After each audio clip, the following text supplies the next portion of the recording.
Uh, what the fuck? Come on. Yeah. Yeah, I'm sorry. This game is good.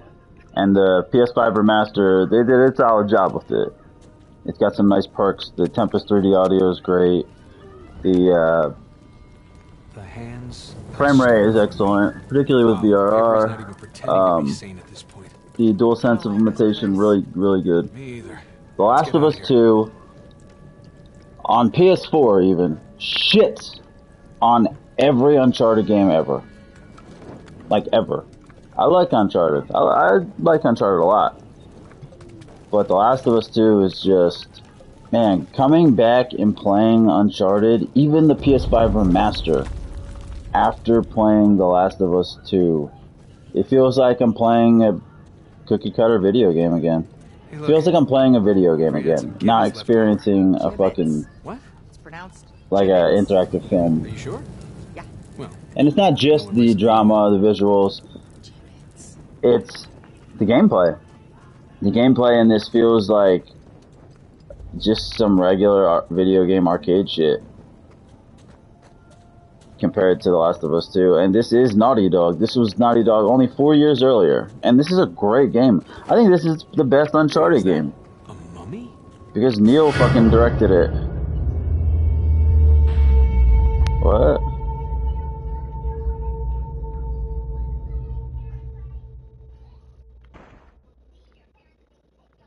What the fuck? What the fuck is this supposed to do? I think this is the best Uncharted game. Not just because Neil directed it. I'm not a Neil fanboy. It's just the fact that it actually has some meaning in the story. Some meaning. Granted, the meaning in this story isn't even as meaningful as one chapter in The Last of Us 2, but it has some meaning. It was a great game. Like when it came out, it's a great game. Uncharted 4 is a great game. In the pantheon of Uncharted games, it's underrated. I think it's the best Uncharted game. Wait, is that Better than Uncharted 2. A game can't. The whole reason a game can't be the greatest in a franchise just because of pacing. Just everybody says the pacing. Well, yeah, and it had some great set pieces and great tech. Uncharted 2 was great, but I mean, what about the story and the gameplay? Those are the two most important things. I think this game's better, and it's just hard, man. I thought, okay, I'll go back to a Naughty Dog game after The Last of Us 2. What the fuck am I supposed to do? Dude, what? Come on, man. Jesus Christ, I was pressing it. You okay? That was stupid as fuck. What was that? I knew going back to any game after really mainlining The Last of Us 2 for about 40 hours straight was gonna be rough.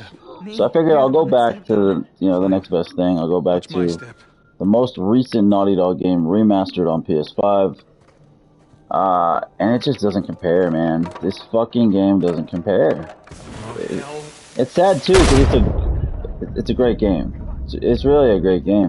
Are you okay? It's just nowhere even in the stratosphere of The Last of Us 2. It's just not. It's just not. It's so wild to see. A game that I thought was underrated and was just so incredible, this game, and then, man, after really mainlining The Last of Us 2, it's like, the game's still great. Uncharted 4 is still a great game. But, it can't fucking hold The Last of Us 2's jock. Like, it can't hold their fucking jock strap. It cannot hold their jock. It's nowhere near. It's a different class, man. It's a different class of fucking game. And that just makes me realize even more, The Last of Us 2 is the greatest, most impressive, and finest video game production of all time. I don't know if it's my favorite game of all time. It's definitely way the fuck up there. It might be. It might honestly be, but it's way the fuck up there. But it's the greatest game of all time. It's the most well-crafted game of all time. Like, I can't even fucking play this hardly. Like, I can't enjoy this. It sucks, because I was really enjoying the remaster before. before, you know? And now it's just like, yo, this feels like a fucking Avery's arcade game. decorated this chamber too. By comparison, this almost feels like a Microsoft game. This almost feels like a, you know, like a Capcom game. Like, by comparison, it's still super fucking high quality. It's still great, but Jesus, it just tells you how good The Last of Us 2 was. Like, it's a different class. Might not be far off. That's why I can understand people who don't even game that much just fell in love with The Last of Us. Probably more so the first game, which I would totally not fault someone for, but I would also disagree with. I think The Last of Us 2. I think The Last of Us is a fantastic game. One of the great games ever. One of the best games ever. Even having said that, I feel like The Last of Us 1 is a beta. It's a beta compared to The Last of Us 2. It's an alpha. It's nowhere near. It's literally compared to it. It just really is. It's a great game. The relationship was endearing. It helped elevate the fucking medium, the genre, with its movie-like quality and its brutality and realism, and the relationship between Joel and Ellie in the first game. You know, it helped elevate the medium. Like, you didn't see relationships like that in games. It was something more akin to film. The quality, it elevated. And it's a hard comparison because the game's 9 years old. But even taking away the visuals and the animation quality and all that, The Last of Us 2 just kind of shits on it. Like, it shits on the first game. It just kind of does. I mean, people trash the story of The Last of Us 2, which is a joke. It is so much more nuanced. It is so much more dynamically crafted. The story in The Last of Us 1 was great because it was so endearing, and the relationship between Joel and Ellie. But if you really break it down and think about it, it was a very simple story. Very, very simple story. You know, you got a guy whose daughter dies, and he's troubled, and he kind of loses himself and does unsavory things, and What did I just say? you know, and then he finds his girl, and he has to do this unsavory thing, like deliver her, and you know, she's like a surrogate daughter. She almost becomes his daughter, like a daughter for him, because he lost his daughter, and it's a guy who had no purpose, and now he finds a purpose, and he finds a daughter essentially again. He has purpose, and he has a daughter again essentially, and that's a very cliche tale, and there's nothing wrong with that. The only thing I would say that was, this part sucks. The only thing I would say that was, you know, more daring and emotionally impressive was the fact that he saved her. He saved her instead of saving the world, essentially, which was a bold thing to do, and then she didn't know about it. So that was pretty good. But it's very cliche overall. It wasn't super dynamic the way they told it. It wasn't anything out of the ordinary. It was just really well crafted and sweet and endearing. But man, The Last of Us 2 is just so innovative and dynamic and daring in the way they tell the fucking story. They give you play as the antagonist. That's not new to gaming, but the way they do it in The Last of Us 2 is fucking new.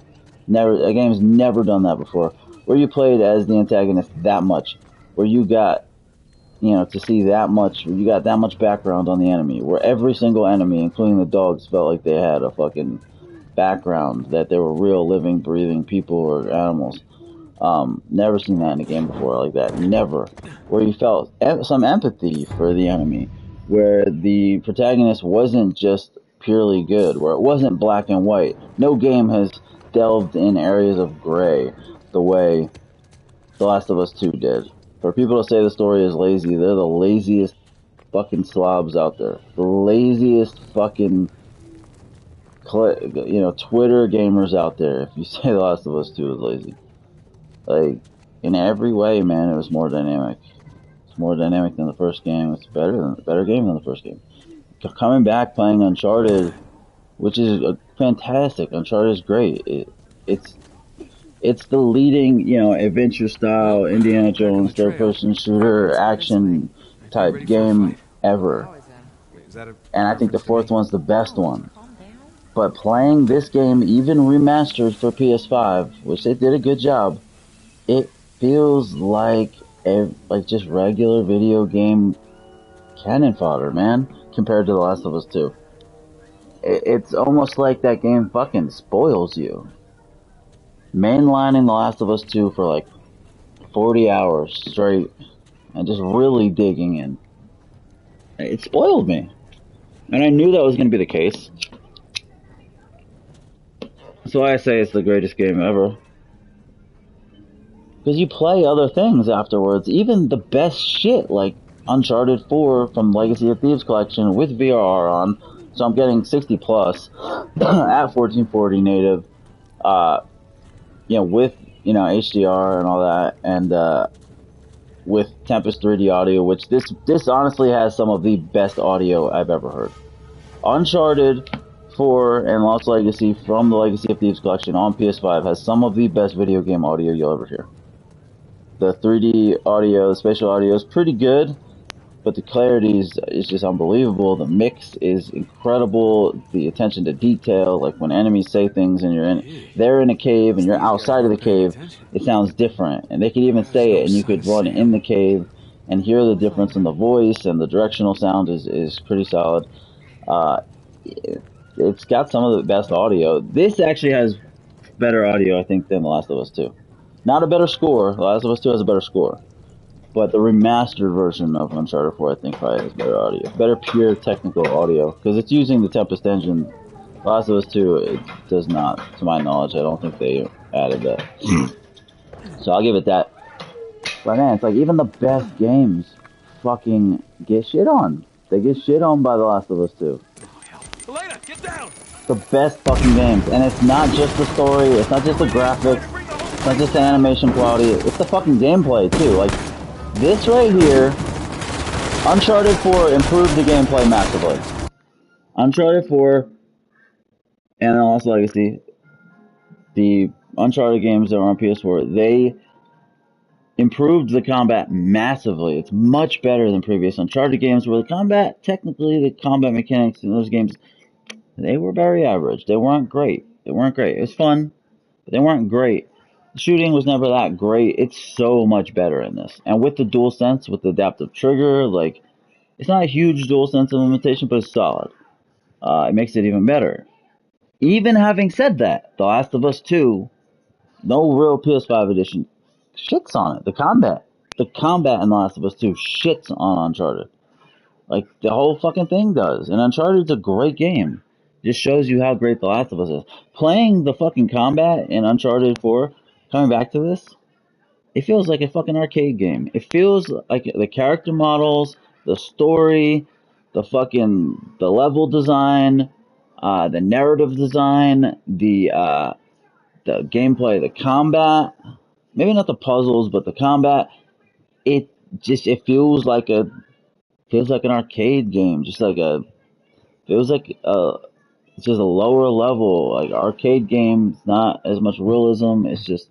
It's wild that The Last of Us 2 is so great. It makes one of the best games out there, a truly great game, with PS5 bells and whistles, look average. Man, I know it's a different tone and stuff. I guess there's a feel, the whole Uncharted vibe, the endearing thing again, but it just is rough coming back to this. It's really rough. Like, it just feels literally compared, and it's the same fucking studio. It was only 4 years earlier. It's crazy. It's the same team. That's why I was like, I'm gonna finish the Legacy of Thieves collection. Like, that'll at least be close. It's Naughty Dog. It was remastered for PS5. It's not even fucking close. It's nowhere in the same fucking area. God, The Last of Us 2 is just masterful. It's not even masterful. It's just levels above everything. Absolute levels.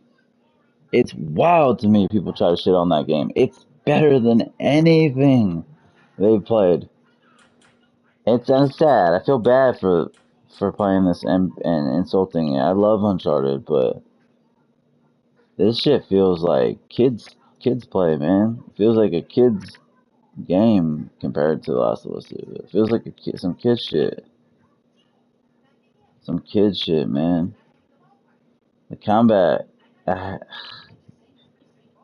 I don't get it either. People like, even on PlayStation Nation, I'm like, combat's so great in The Last of Us 2. It's the best third-person combat I've played. There's like nobody agrees. They don't say they disagree, but by not saying anything, they're telling me they disagree. What's better? The combat in this ain't better.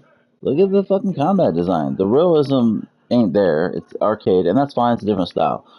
But it's shooting galleries, man. This is typical classic shooting galleries, which every other fucking third person shooter has. Gears of War 5, when I played that recently, it's the same shit, and that's why the combat's not engaging. It's boring.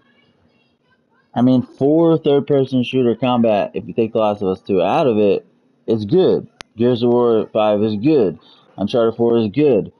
But man, once you enter something into the equation that's completely different level, well above, it's like it doesn't feel so good anymore. The pure mechanics are fine, but the combat design sucks by comparison. Now you take The Last of Us 2 out of it, and these games have excellent combat compared to other games, but golly, man, they're just shooting galleries. They're just arenas filled with enemies and shooting galleries. Whereas in The Last of Us 2, it was like everything you did was like edge of your seat, fucking strategy, sneaking through cracks in the walls, and fucking having to heal in real time with the bandages, having to craft kits in real time with the bandages, having to take people hostage, use them as a shield, and shoot other people while you're doing that. And then the fucking stealth was so well done, hiding in the tall grass, swimming in shallow streams to get out of enemy eyesight, seeing bullets coming into the fucking water when snipers are shooting at you. Uh, the sound being such a huge aspect. I don't give a fuck if there's nobody watching. I'm going to pontificate upon what I want to say, and that's what makes me great. And I don't need a following to know that I'm fucking great. I don't need it. So fuck it. I don't give a shit. I'm going to say what the fuck I want. Even if one person ever sees it and appreciates it, I've done my job, because the world needs it. The world of gaming needs it. The industry needs it. Every motherfucker, almost damn near everybody out there on YouTube who's popular, an influencer on Twitter, on Twitch, they're fucking sheep that give you nothing. They're just Twitter fucking gossip influencers. They're Twitter gossip influencers. They get all their information from Twitter.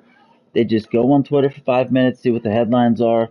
They don't have hard experience in the game that they harken back to, that they call upon in the industry, that everything they get is just regurgitated from a headline. That's it, or what other people are saying, what the narrative is. I don't fucking do that. And one day people will appreciate that. One fucking day people will appreciate that.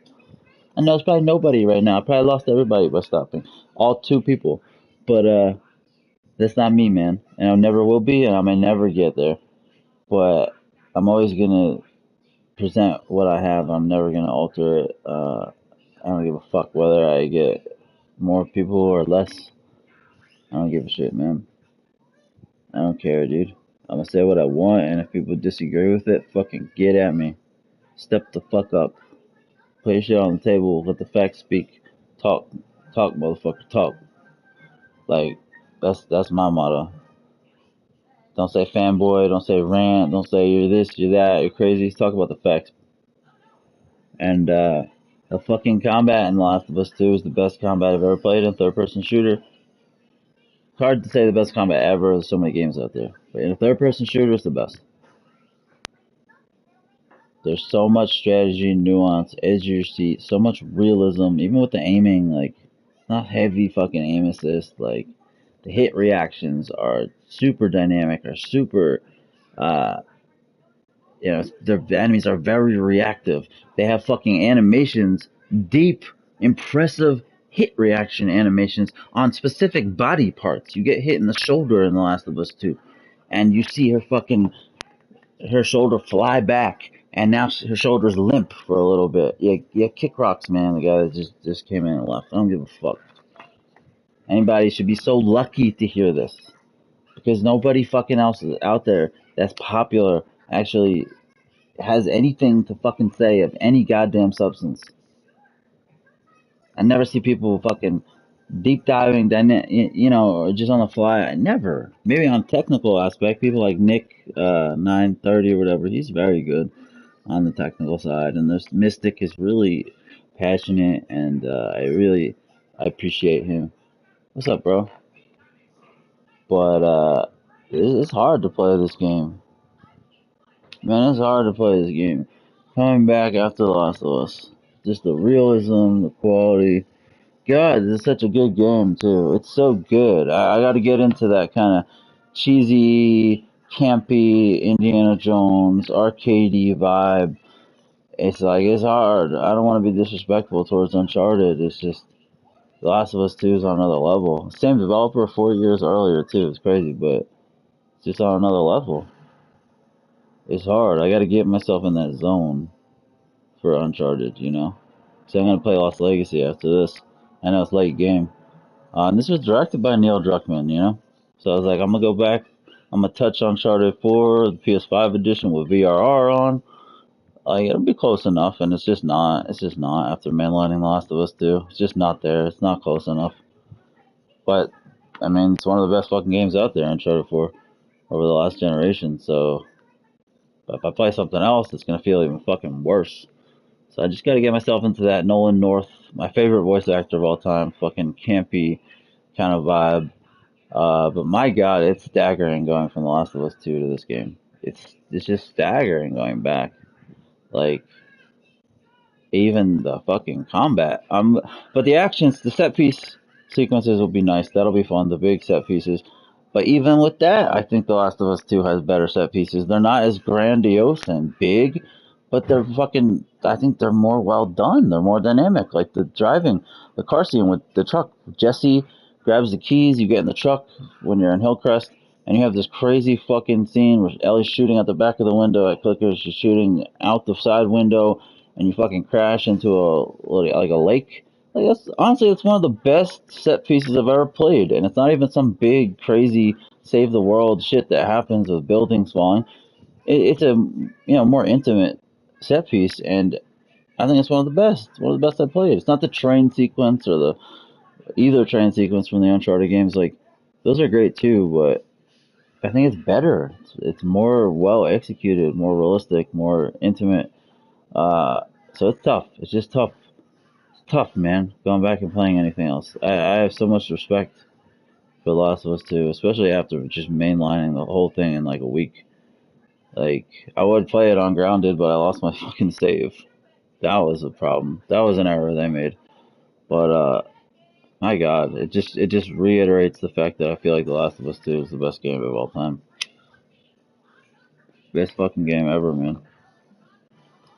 I'm excited to see The Last of Us 1 in that engine, but it's like even the rest of the game design is not as impressive. So it's like, how good is it gonna be compared to the second game?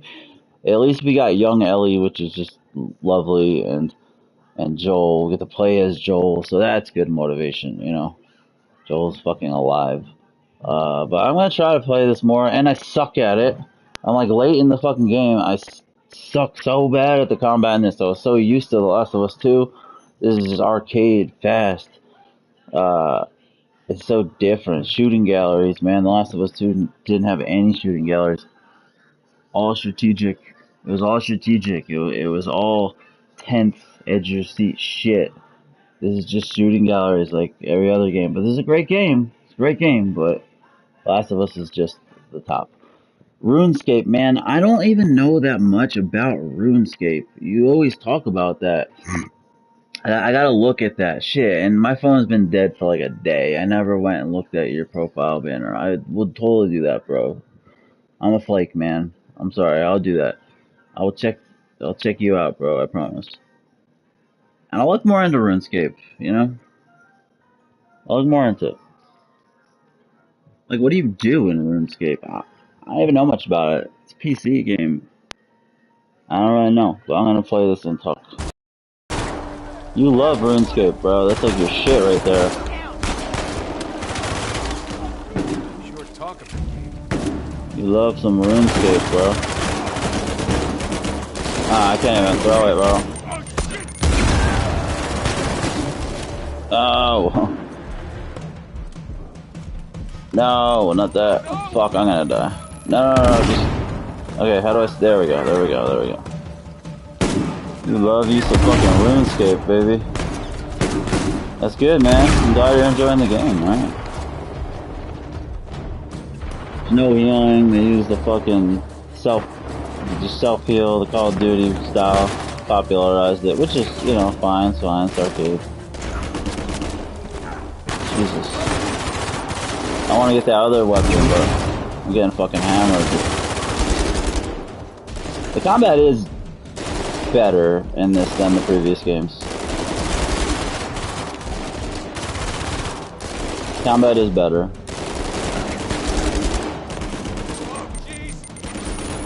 It's good combat, it really is, but...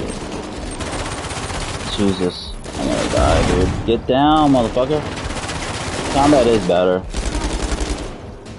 But, especially with the DualSense, it's clickier, like... The fuck.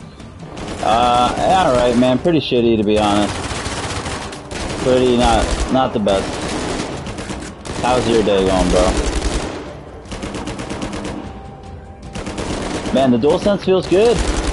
They didn't get enough credit for this, but the DualSense does feel good. Feels good in this, it really does. DualSense feels good in this game. Really solid DualSense implementation. Not great, but it's solid, man. Those are the only things coming off The Last of Us 2 that's like better. The only things that are better is the DualSense implementation, because The Last of Us 2 has basically none. It's got I think they added horse haptics maybe, or maybe that's just how it was. Yeah, got no fucking ammo with this. Whoops. What are we gonna take? So what do we got here? Alright, we got the ARX, fucking fake ass gun names. They're not even real gun names. Can we get something instead of the pistol, or we gotta keep the pistol, right? I can use the yeah, that. No, not that. Yeah, the DualSense and the audio were the only things. The 3D audio were the only real improvements over The Last of Us. Coming back and playing this. Not much interesting. Well, I mean, it's better not to have much interesting happen, but to, you know, at least nothing bad happened, you know? At least that. Fuck, my hand's not even on the controller. Alright.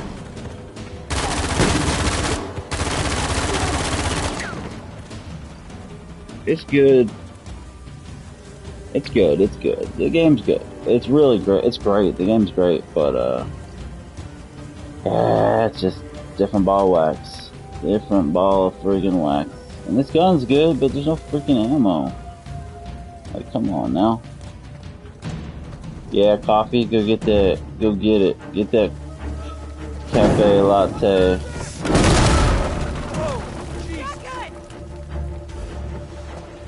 Yeah, there's a lot of shotguns. There's a lot of shotguns, baby. It is a lot better, the combat, than it was in the previous games. Alright, yeah, no doubt, bro. Just leave your phone. So you still stay on. I got you. Alright, let's... Alright, switch weapons like that. Let's get the Condor. Ticonderoga.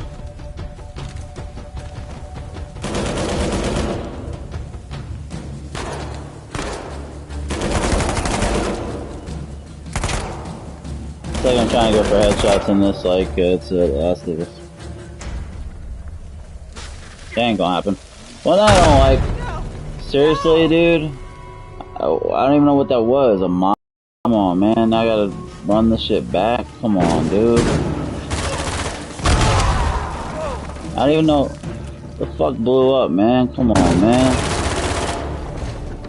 This shit, bro. I gotta do this shit all over again. Corny as fuck, dude. That sucks, man.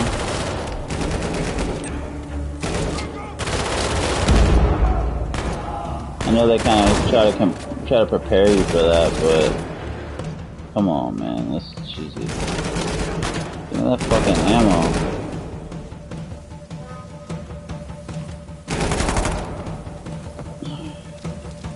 Sucks. I gotta do this shit again. Come on, bro.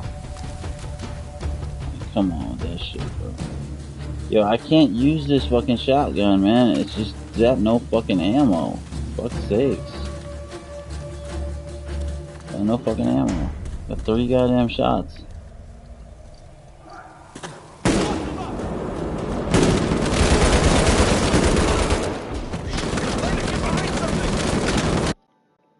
It is much better. Look how that is the previous games, for sure. But it fails in comparison to The Last of Us. Fuck, I'm gonna get killed. I can't even go anywhere. Did I kill him? Good. Well, for once I appreciate Avery's exploding mummies.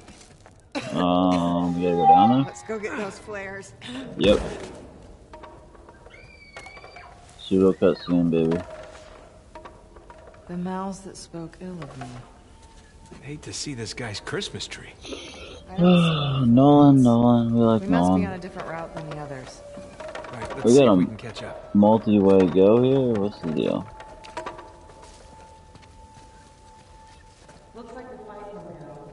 This is where we were? Choose men versus Avery's. This is where we were?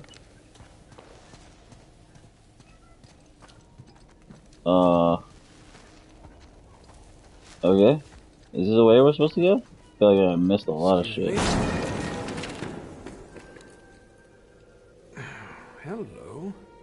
I didn't even really care that much, so I already Some missed kind of tons of key. shit anyway. What's that note? Oh, right.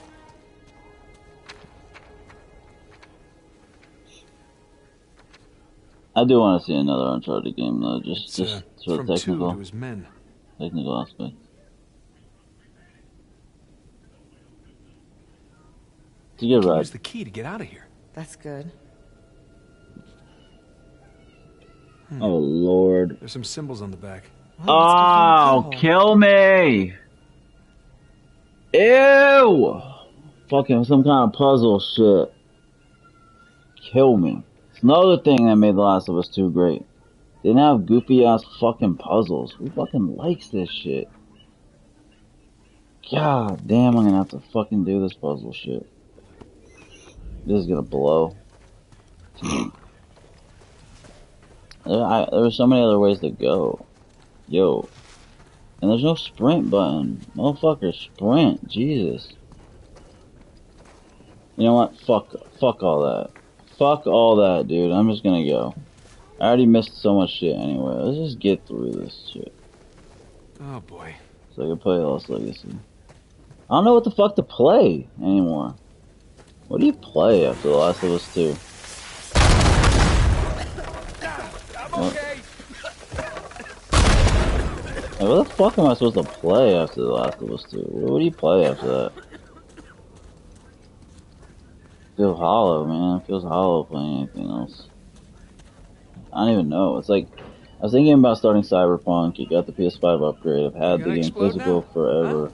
No? Never played How it. about you? And I want This to play guy a had fucking some serious technical trust disaster. issues. So I was thinking about starting that, but I know that's gonna be hollow as shit. God, oh god, oh god! But I would like to play it just to judge it. Fuck y'all. Just to judge it, just to see. Now that the technical errors are gone, it's got a real PS5 upgrade. Just to see like how good of a game is Cyberpunk actually now that it runs alright and has a PS5 upgrade. I know I'm gonna be disappointed though. I've seen enough of it. I've seen enough of it to know that maybe it's good, but it's just a game. It's just a game. Not quite as creepy as all the hanging bones. Still, It's not The Witcher creepy. 3. It's not gonna be The Last of Us 2. It's not gonna be I'd say 4. Really? Cool. some super high level shit. Oh, my ears just popped. Yeah. We're definitely I gotta go on deciding. social media and start antagonizing people about their hate for The Last of Us 2. Oh man, I always fucking. Okay, it's another death trap. Oh boy. Yeah, no I footprints to always guide tried to us. stick up for the game even before I had finished it, but just because on a technical level, what I played, you know, I knew it was amazing. But I have like a new lease on my feelings for that now. A completely new lease. Like, Didn't you say there were symbols on that letter? yeah, that's what I'm trying to look at, bitch. Completely new. Like, wow, my feelings are so different now. Now it's just a joke that people would trash that game. Like, it's a joke to me. I Symbols match the aggressively, ones on those posts. I So he showed his aggressively men how want to to get past counter the that traps. now. So what, just in the right corner? Oh, we'll see what's in the middle of this one. I aggressively want to fucking. Oh, okay, I get it. It's cool. It's a cool puzzle. I get you. So it's up the upper right hand side, upper left hand side. Of that is clear. It's pretty cool. I aggressively want to counter the hate, The Last of Us hate, like real aggressively. Oh shit, it's upside down though. Okay, so it's upside down, so it's in the bottom left hand corner. Bottom left hand corner, right? Because it's upside down. Right? Let's see. Alright, so it's in the bottom right, typically, so it'll be in, so I should be good like right here, right?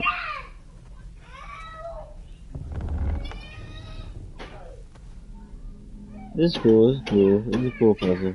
Granty! I'm down with that. Should be good on that one. It's okay, chill. Chill out, okay? Pirate ship, they're on the top. When it's straight, is it straight? No, it's upside down. So they're on the bottom, so I'm good with these. Wait, what? Come on, man. Ugh. This is actually a cool puzzle. I don't mind it. It's pretty cool. Pretty cool. I got no problem with it. Alright. So they're on the top. They're on the top. Derp. Okay. So that is the top. Okay. So they're not on the bottom. Alright. What is that? That's the skull. The skull, it's only gonna be on that one. So it'll be on that. So can I like go diagonal? It's on the bottom. Alright, it's on the bottom right for the skull. That's all it's on, is the bottom right. So it's gonna be that one in the corner there. And it's gonna be, yeah, so I should be able to walk that way and then up. This, and then up should be good. Okay, we're off to a good start. Follow my Yeah, lead, okay? we're getting Just there. be careful. I'm always careful. So you can't track your Sounds path, like you know? I Alright, used wait. This is actually a good every puzzle. I volleyball actually like this Well, puzzle. not I a shit lot of on the experience puzzles. with the I mummy actually bombs. kinda like it. Thank you.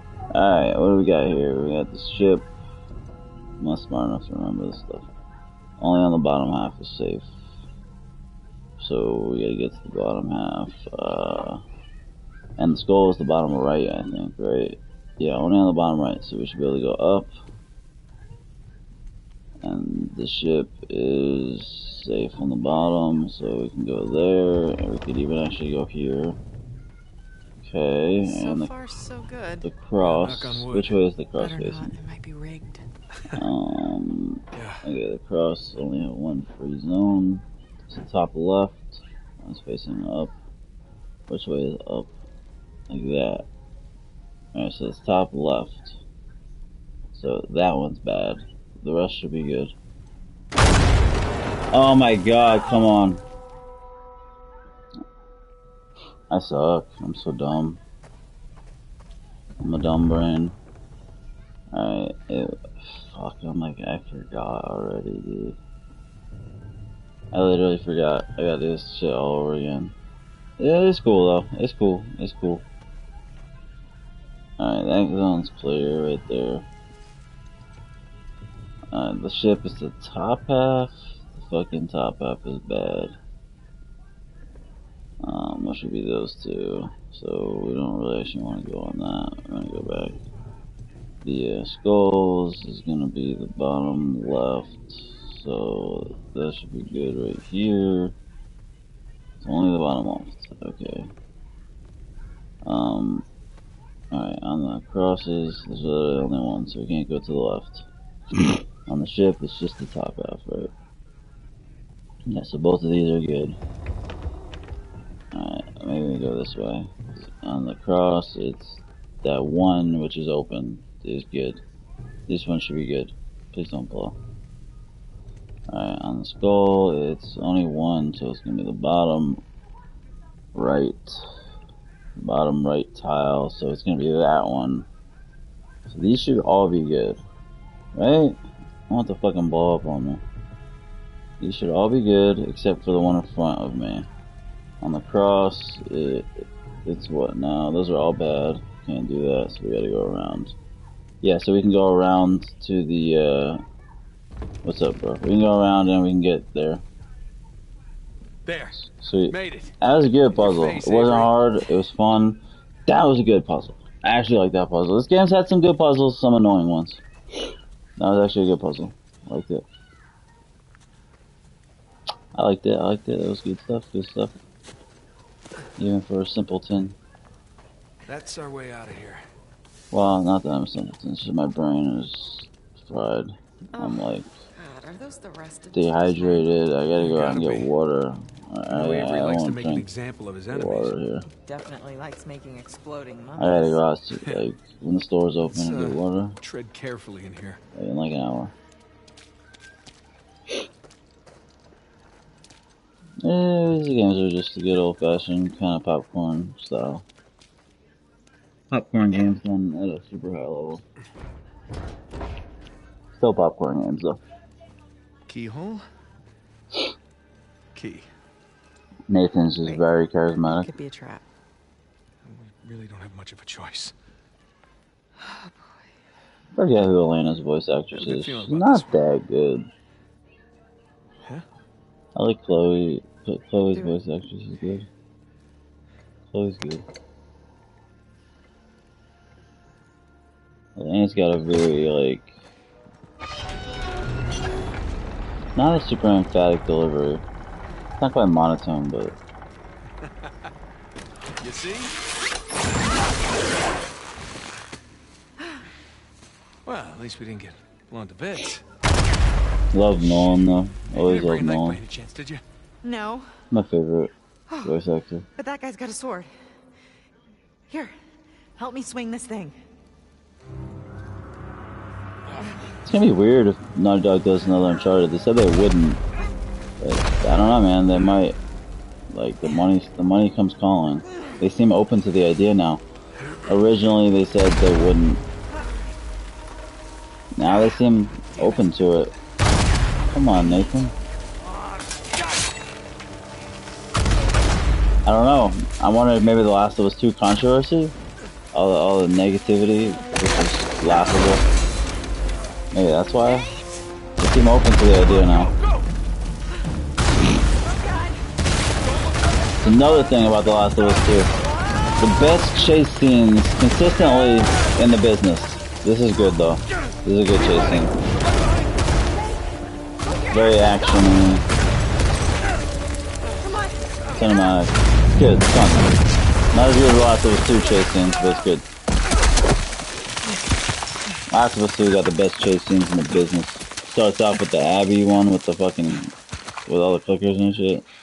In the snow where she finds Joel and Tommy, like, fantastic chase scene. It's just like old times, huh? And they don't stop. There's probably like 6 good chase scenes in that game. Lena? It's the damn truth. Fucking Hey. leave if you want. Hey. Lena, come on. You don't, Lena. you don't agree? Say something, motherfucker. My hero. Leave a comment, say No, you something. didn't do that. No. That's not funny. I have become a The Last of Us 2 fanboy. I was never a The Last of Us fanboy. I thought it was a great, one of the greatest games maybe ever, but I was never like a fanboy for it. I'm a fucking fanboy Sounds good to me. for The Last of Us 2 because the game made me that way. Even for everything I've ever pulled, right? Not the political aspects of it. None of that shit. I don't care about any of that. I don't care about the not by a SJW, the long political. shot. I care about the actual fucking game. And Gosh, you've got mud it was the everywhere. quality of game that made me a fanboy. Anyone ever tell you you have a I ride hard for that game, you funny know. idea of romantic? Yeah, I may have heard that somewhere before. I ride fucking hard for that game. I almost want to just jump into Twitter at some point in time and just Good talk. go to search and put in The Last of Us 2 or The Last of Us Part 1. Sam. Find some conversation on that, because you know people are just going to inherently trash The Last of Us 2 there because they love doing it. I would love to jump in that and just fucking At least the gunfire means just he's still alive. decimate For now. people. Decimate people. And be like, yeah, let's leave politics out of it. Yeah, why is the game trash? I'll break down every fucking element. Every fucking element. And I'll fucking throw Uncharted in there. I love Uncharted, but I'll use it as an example of why it does almost everything better. Is that a galleon? Man, Yep, sure looks like it. I should have really fucking focused on that game in 2020, back when it was hot, when the controversy was hot. Like, I should have just really grinded. I played it, but I didn't finish it because of a bug. I should have just manned up and restarted it and fucking finished it in 2020, because it's when the conversation was relevant. I could have put a real dent in things, at least my own way. What's with that? Why is that there? I don't get it. Why is that there? I don't understand that. What's the point of that? Why would you ever climb down that? That doesn't make any sense to me. Like, at all. It's weird. But I'll still get, after the fact, fuck it, Last of Us is relevant again because of Part 1 remake, so I'll fucking go in on people. I will go in on them, man. Biggest criticism I see is that I don't see much technical criticism, but when people actually fucking break anything down at all I see is Abby. Because of Abby, the game's bad. Because Abby, because the story is lazy. Bro, you gotta give me more than that if you're gonna come at the game. You gotta give me some more than that. You gotta pontificate upon why. Not just because of Abby. Abby's a fucking very in-depth character, which I actually like now. I like Abby now. Fuck you. Leave, faggot. No, I mean no disrespect for saying that word. I gotta stop saying that word. Okay, what's up with this? What's the point of it? I don't get that. That's weird. I don't give a fuck about all that political shit. I don't give a fuck about that. Scared ass motherfuckers. Scared Abby. She's a good fucking character. Oh, he said Abby was a good guy. I'm out of here. That's where I leave. It's a ship graveyard. That's where I leave. Oh, you like Abby? Oh, that's where I leave. He's an SJ. I'm not. No, none of that shit. I don't care about any of that shit. I care about quality. That's it. I don't do politics with my games. And if a game has politics, like The Last of Us 2 does have politics. There's definitely some political agenda in there. But, I don't give a fuck, because the game's the truth, regardless. The fucking truth maker of that game. Goddamn truth. Ain't nobody got no balls either. Like, I say this shit and they just leave or they don't like it, but yo, have some balls. Throw some shit up on screen, motherfucker. You don't like it? You're like one of those people who like Sony, who like Uncharted, but you hate The Last of Us 2. Have some fucking balls. Tell me why. Let's break it the fuck down. Why is it bad? Let's break it down. Let's break down why the story's fucking lazy. The story's lazy because you get to play as the antagonist and you get to see the motivations, and it actually depicts the enemy and the antagonist as real people, and even the dogs have fucking names and backgrounds, and you get to see their stories and shit. And so when you're actually killing these people and animals, you know, you actually feel something, and it dabbles in gray. And because the protagonist is not purely good, that makes it bad. No, it makes it different. It makes it innovative. It makes it the antithesis of bad to me. I guess that's really up to each individual person how they feel, but to me, that's the antithesis of bad. Like the fucking antithesis. Can we pose, Nathan? This is not as good as I expected this shot to be. Like, I would love it, man. That story's lazy. Yeah, the story's so lazy. You get the fucking. You get more story on the antagonist than you do in most actual games overall. Like, they do shit in that game you'll never see in any other game. Never see that shit. Even Uncharted's guilty of it. Same fucking developer. Like, Uncharted 2 is the most highly decorated of all the Uncharted games. And did the enemy have any background? Did you have any sympathy, or was there any depth on the enemy at all in that game? That is the most decorated Uncharted game of all time. And look who the fucking antagonist was. Abby sucks, but Lazarevich is brilliant. Lazarevich is a brilliant antagonist. Uncharted 2 gets so much fan love, and it's a great game. Truly a great game for its time. And Abby gets so much hate as the antagonist in The Last of Us 2. And your favorite fucking Uncharted game that you think is so much better, that gets so much more fan love, the antagonist is fucking Lazarevich. Fucking Lazarevich. No depth. A fucking almost. He could have been a nameless, faceless fucking brute.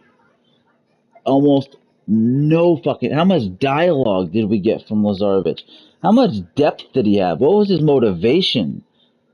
Like, bruh, he was a fucking. Just a robot. He was just a fucking brute.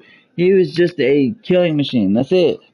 He was the most basic, fucking cliche, just monster guy protagonist. He was a monster of a guy. Just a one-dimensional, no fucking depth. Based on anything about it. Yeah, he would be an absolute serial killer. Like, he would be the worst serial killer of all time. But the thing about Nathan is he does it with a smile, and he's handsome and he's charismatic, so he gets away with that shit. But Ellie, people don't like Ellie because in The Last of Us 2, because she was brutal and she killed a lot of people, and she wasn't as attractive and charming and lighthearted as Mr. Drake. Hi, but Mr. Drake, he straight murders thousands. Straight murders. But the guy is so darn charming and handsome. When you're charming and handsome, you can get away with murder. Quite literally. When you are charming and handsome, that's all that fucking matters. Charm and charisma and connections matter more than actual substance in all facets of life. Nathan he's the greatest serial killer in the history of the world. This man doesn't even blink. He doesn't even think about it. I mean, in all seriousness, it is very different. It's a totally different tone. These games are very arcadey. It's not done with a super realism and brutality like The Last of Us, so it is very, very different. But it's funny to think like he just murders people with no fucking problem. But the guy, he's got a great smile. He's very charming, so it's all good. But when Ellie kills like maybe like 150 people, she's a fucking monster. Nathan's probably killed like 20,000 people. He's killed more people than some small countries even have. Nathan he's a murderer. But we love Nathan because he's just so fucking charming, bro. He's got a chiseled jaw. He's got Nolan North fucking voice acting him. Like, but we love Nathan. I don't blame y'all. I mean, Nathan, he's a fucking man. He's a real man. I do love Nathan. Like, I ain't trying to hate on him. I love me some Nathan Drake. Don't get me wrong. Nathan Drake is a fucking charming fellow. I love him. He's one of my favorite video game characters of all time. I don't know if he's like one of the best, but he's super charming. Just a charming fella. Can we pose them? Like, this shot sucks. Or just get him out of there. Fuck it. Get out of there, Nathan. You got John Drake. You fucking Drake. I love it too. If anybody sees this and they're like, hate The Last of Us, you know, even if they're a PlayStation fan and they're all politically driven and shit, and they don't have the balls to combat what I'm saying, get your friends. Get your friends. Share the video with your friends. Share the video with your friends. If you're appalled, you're like, yeah, I said it. The Last of Us 2 shits on every Uncharted game. The Last of Us 2 shits on Uncharted 2. Uncharted 2 is overrated. Uncharted, some Uncharted games are overrated. As a franchise, maybe overrated. Great franchise though. Love the Uncharted games, but Uncharted 2 is overrated. I said it. The Last of Us 2 shits on Uncharted 2. Shits on it. All over it. Defecates. Like messy diarrhea. Messy diarrhea defecation. Filthy. Smears it in the wounds. The Last of Us 2 smears filthy diarrhea into the wounds of Uncharted 2. It shits on anything Uncharted. Anything that was ever contemplated about Uncharted. The worst part of The Last of Us 2 shits on the best part of Uncharted 2. It shits on it. And if you fucking don't have the balls to counter what I'm saying, or post something or whatever, get your friends. Get your friend. Get your fucking gaming buddy friend who is like you think he's an expert and he's got a big mouth. Send him my way. Send him here. Send him into the comment section if I'm not live anymore. Send him to I am Tyler Durden 1 on PSN. Send him to my Twitter. Send him somewhere. Gather your fucking army. If you're a conservative fucking and you hate The Last of Us 2 because of that, or you're an Xbox fan, or you're a PlayStation fan, but that caveat, The Last of Us 2 though, like you're an MBG PlayStation fanboy, but The Last of Us 2, it's trash. Come my way, motherfucker. Have some balls. And if you have no balls, get a friend who has balls. Send them at me. Let's rock and roll. Let's ride. Let's do it. I love to break you the fuck down. I love to whoop your ass verbally. Shake you. Fucking bully you. Show you why you're fucking wrong. I love it. I love it. I love Uncharted. I'm a PlayStation fan. Some say fanboy. But truth is the truth, baby. The Last of Us 2 shits on anything Uncharted has ever even wanted to be. Uncharted is one of the best franchises ever. And The Last of Us 2 fucking just defecates on it. Filthy defecation, too. Filthy defecation. Just filthy. Yeah, come my way, baby. Come my way. Let's rock and roll, baby. Let's tango. Let's do it.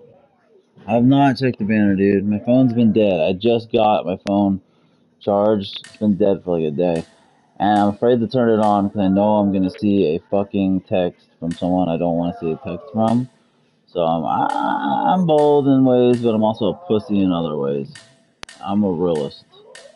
I'm a real pussy as far as dealing with certain things. And I don't want to see texts from a certain person and have to deal with it and have to say what's going on and fucking have to deal with backlash. And so I'm avoiding texts. I'll probably look. I gotta look later once I get up and go out, you know. But I haven't seen it. I will though, dude. I promise. I'm sorry, bro. I promise I'll look at it for sure. It's definitely on my mind. I remember, man. I won't forget it. I got you, bro. I ride for my peoples. I ain't gonna fuck you over, bro.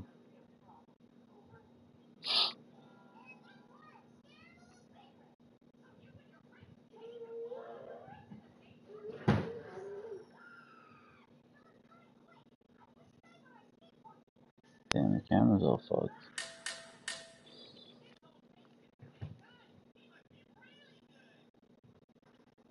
People got such strong feelings about The Last of Us too, but they ain't got shit to say like that has substance.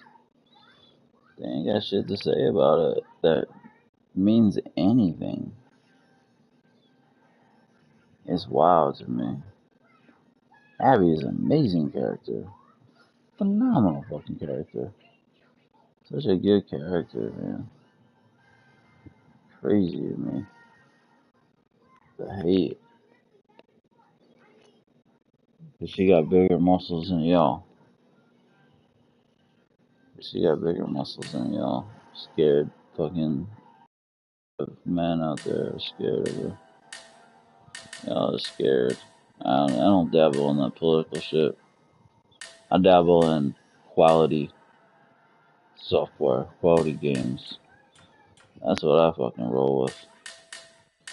You could have a goddamn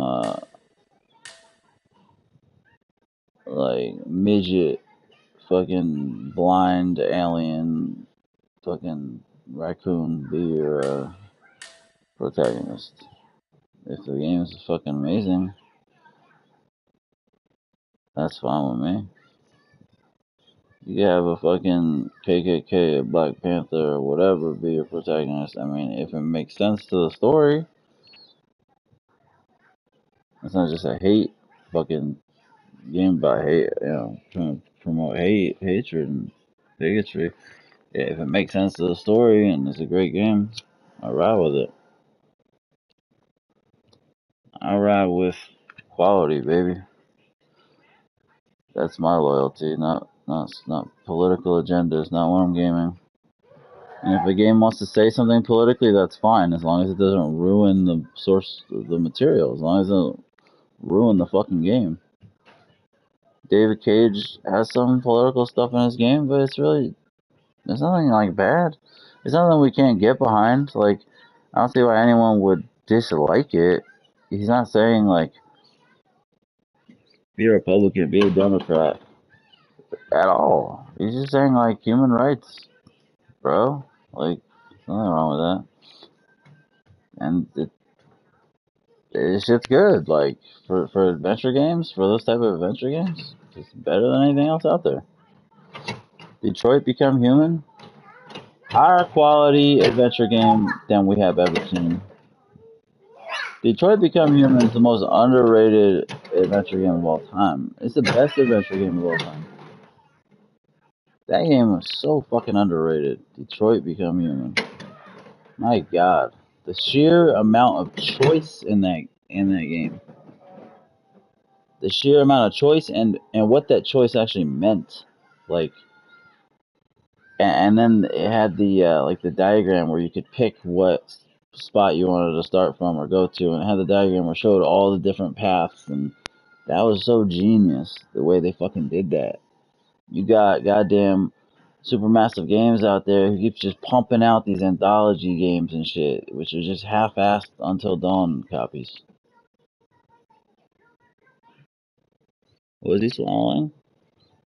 Like, Supermassive Games is doing nothing to elevate that genre. Supermassive Games hasn't improved at all since Until Dawn, which Until Dawn was really good, and it was innovative, man. Every character could die, every character could live. That was innovative for the time. They haven't done anything past that. Everything they've released after that, it just mimics Until Dawn. It doesn't evolve at all. I'm so tired of them. I'm so glad Sony didn't purchase Supermassive Games like everybody wanted. I was never a proponent of that. Maybe right after Until Dawn. But once we started to see the rest of the things they were putting out and working on, I was like, no, I don't want Supermassive Games. I was like, they can stay independent. And I'm so glad that Sony didn't acquire them. I'm so glad. So glad. You hear the stories that come out about them. You see the games they're putting out. They're very. I mean, it's the same shit. It's the same. They haven't evolved past Until Dawn, at all. Until Dawn was awesome. They haven't evolved past it.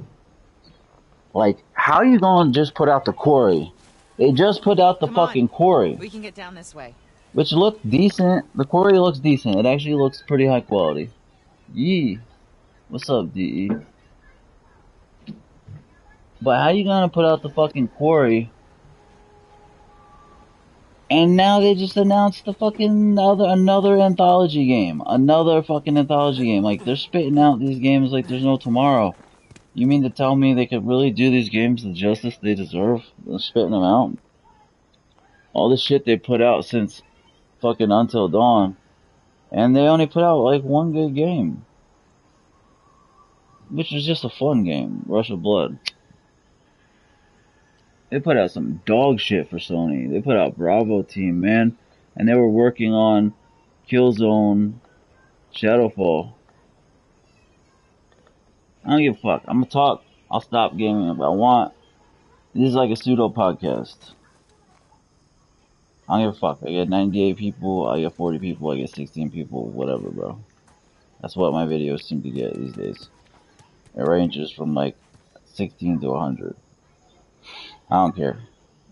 I'm gonna speak what I want, and anybody who hears it is lucky. They're fucking lucky to hear this shit. Lucky, man. Getting it for free, not making you pay for it. Like MBG. Pay to fucking chat. Fucking Patreons and shit. And the problem is, you know, maybe if MBG actually had something good shit to say and just fucking regurgitate Twitter fucking headlines, like, I got shit to say, baby. That comes from me, not from Twitter. It comes from my fucking brain. It comes from my passion for the industry over the years, my experience in, you know, all things gaming and industry. I got shit to say. And it's like, everybody wanted Supermassive Games to be acquired. They put out fucking Bravo Team. They were working on a Killzone VR game, supposedly, and it was so bad, Sony had to pull it from them. They had to fucking pull it from them. How do you scope? I don't know how to scope. Probably click, right? Yeah, that's how you scope. Okay. It was so bad, they had to fucking pull it from them. Where am I supposed to go, dude? They're right there. I'm probably gonna die. I'm kind of not using my other hand. Alright, now I can. They got away with Rush of Blood because it was fun. It wasn't high quality, but it was fun. Everything they put out since Until Dawn has been either kind of average or shit. And they treat their employees like shit. Quarry looks like the best shit they put out since then. Even then, other than the PC version, the rest aren't getting great reviews, and they hid the PC version from people They hid the console version for people. The PC version came out. It was like 81, something like that. I was like, God damn, they actually got great scores. How did that happen? And then I'm like, where are the console versions? It took almost like a week for them to come out. Yeah, they hid them because they weren't as good. They were getting worse reviews. How you gonna put out the Quarry and then like a month and a half later announce your fucking another anthology game? Which the anthology games looks like shit. Looks like fucking dog shit. The Quarry looks higher quality. They put more production into that. The new anthology game, Devil's Playground, Devil's something, Devil's Hope, Devil's Advocate. It looks like garbage. It looks like trash. It just does. That's why we got. That's why we fucking got. That's why we got Man of Medan on PlayStation Plus. I thought it was because of the Quarry. It wasn't. I'm gonna die. I thought it was because of the Quarry, but they had another anthology. Obviously, if they're putting out games that quick, how much are they really focusing on them? Like, yeah, there's probably a split team, but still, it kind of just backs up my feelings on Supermassive games.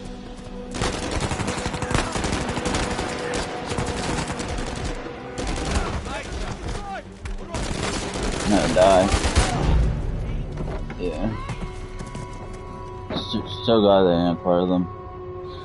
You can't have a studio that you acquired be putting out games, be developing games that are so bad that you gotta pull it from them. I think that's the moment when Sony realized we gotta reevaluate our relationship with Supermassive games. I think after The Impatient came out, and it was a game that had a great concept and a lot of potential, and I actually liked what I played of it, but it just, it didn't have the, you know, the production to, not necessarily the production quality, but they didn't design the game well enough, you know, with the controls and just fleshing it out. Like, it could have been so much more. It could have been fantastic. I liked what I played, but it could have been a lot better. You know, ultimately it was a huge fail. It got bad reviews. It was a big miss. And then Bravo Team came out, and that was just like the trash of trash, that game. It wasn't just bad, it was like unfinished. It was like embarrassing. It was an embarrassing for Sony. That was a fucking exclusive, that was supposed to be a big VR exclusive too. It was missing like sound effects. It didn't even have, I don't even think it had like, dude, I pressed L1, what the fuck? I don't even think it had like a score. I don't even think it had music, like. And then supposedly they're working on a fucking Killzone VR. It's so bad Sony's gotta pull it. Imagine they fucking bought that studio. Imagine they acquired them. They're putting out games that are so bad that they gotta pull the games. Like, you can't have a first party studio where their games are so bad they gotta pull them. Like, nah, man. Supermassive Games was never that good.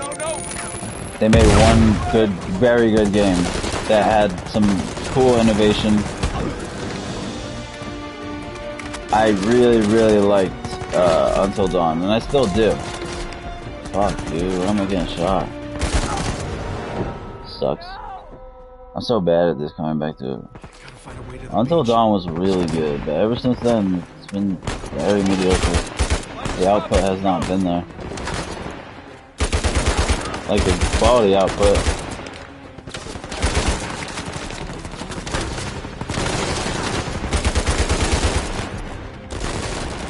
I'm not feeling the combat, man. Coming back to this shit.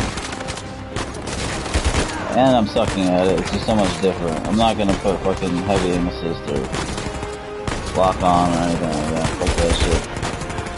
This gun's not for all this. I'm getting fucking rocked, bro. Jesus Christ. That's what you get for jumping back into a game late game by I the mean, beach. fucking haven't been playing it.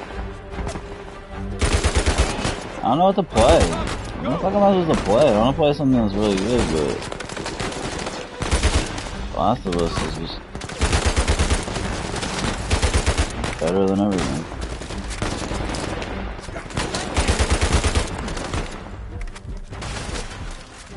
Alright, we got a thing here. Alright.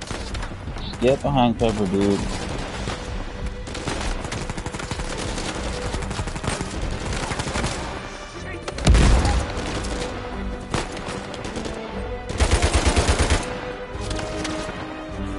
I gotta remember how to use all the fucking tools of the trade here. Forgetting.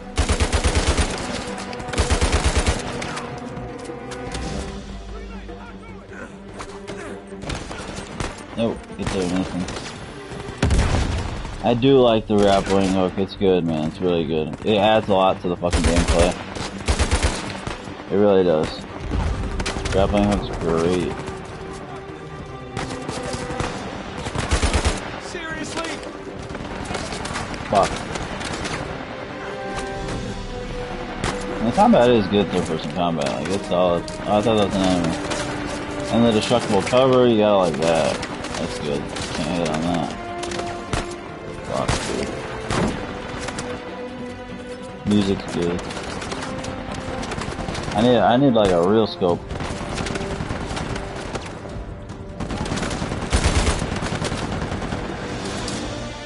Is that a... Yes, it is. It's a that. I just want to get this fucking sniper killed. Nope, I didn't get him. Fuck. Low on ammo too. Gotta get that sniper dead. Alright, at least I have non-destructible cover. Oh great, I'm fucked.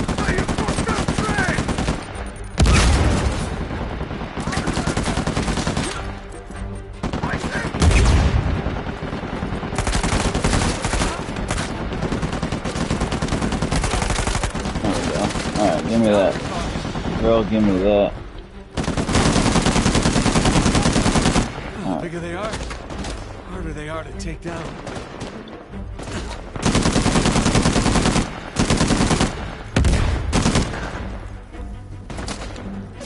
I like the smoke effects, they're pretty good. I don't know if I can really reach him from here.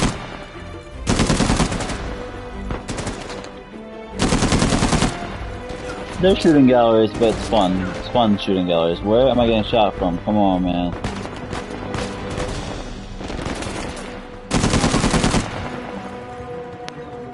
The haptics are really nice too.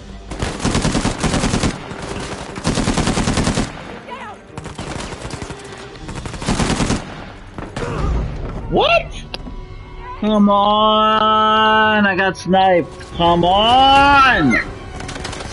I gotta do this all over again. Are you fucking kidding me?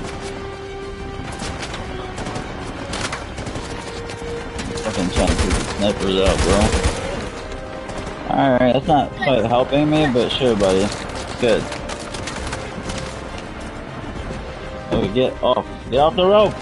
Get off the rope, Nathan! No! We don't want to do that, Nathan! Yeah, this whole shit again, cause I got fucking, what, sniped or some shit? Come on, bro. Can I get some kind of good weapon? What do we got here? Something. That's not the weapon I wanted to switch. Oh, okay, I got it. Great. I'm fucked. He blew up the grenade in my hand. Wow, that is really great. You can do that to the enemies. Yeah, I'm fucking sucking. I'm coming back to playing this. It's hard to do that. Seriously? Come back and play it after you haven't forever. It is what it is, motherfucker. I don't give a fuck. It's all good, man. Totally different style. It's kicking ass in The Last of Us. Second here. Totally different game.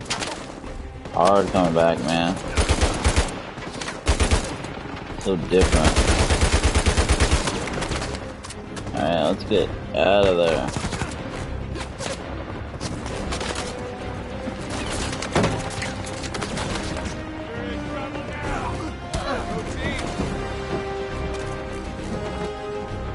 It's good combat though, it is. Just, you know, like I said, it's not the Last of Us 2 combat. But I mean, what is? It's the best combat ever in a third-person shooter. Can't blame them. Can't reasonably expect it, you know. Damn, I just got toasted. I'm fucked. Ooh. Okay, how scoped is this? Oh, this is good. We got a real scope, okay. Sweet. Alright, that's what's up. Ah, no. This guy.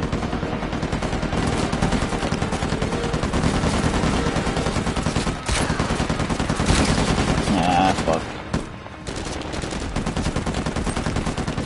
I don't know if I got him. I think I'm missing. I'm gonna have to do this part over again. Fuck. I rolled.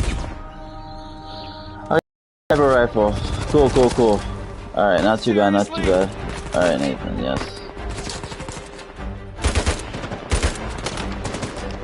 Alright, let's get used to this shit. Jesus. Alright, let's get out of here.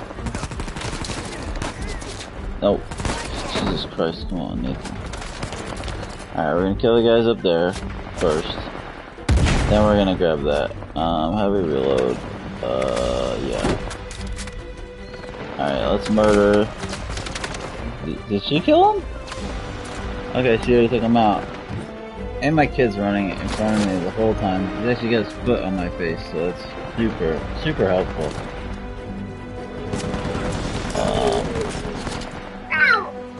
Wait, I thought this was a sniper. Oh, that was a different weapon I had. This is just a good weapon.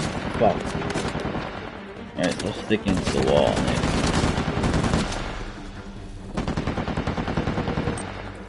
I think I missed it. Kill that guy. Yeah, thanks, buddy.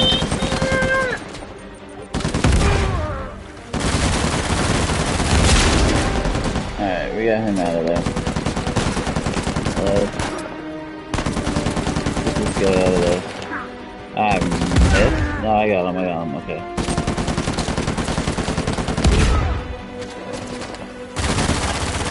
Alright, we got him. No! Oh, this gun is real good though. Alright, fuck it though, we'll grab this shit. Alright, let's get into this. Let's get into this. Let's try to get the feel back. Stop sucking. I almost want to erase these fucking videos from YouTube.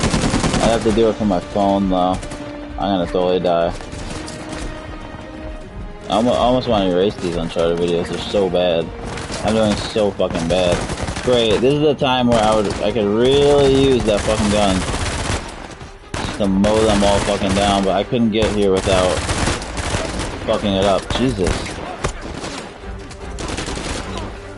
I don't know if I'm really gonna be able to pick up that gun and do anything. I'm gonna get fucking cooked, bro. No! Fuck, dude. I really want to use that fucking other gun, man. Jesus. I think because she was in the way, maybe? Alright.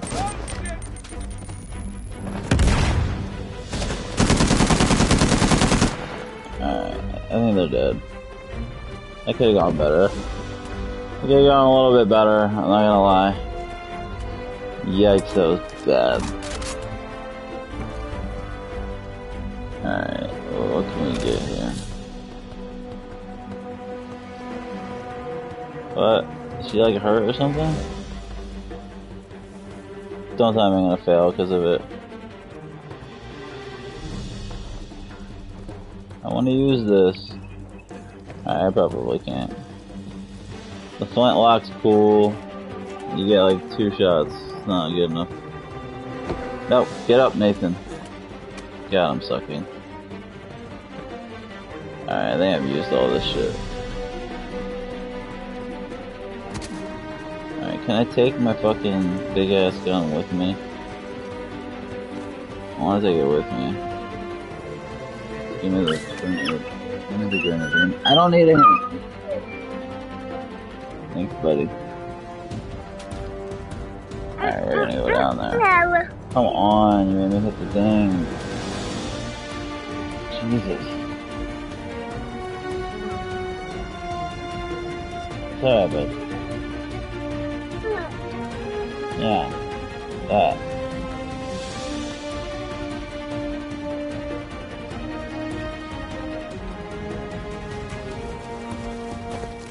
Maybe I do need that. Nah, here. Crouching in the corner. No, I'm not gonna be able to use this now. I wanna use it.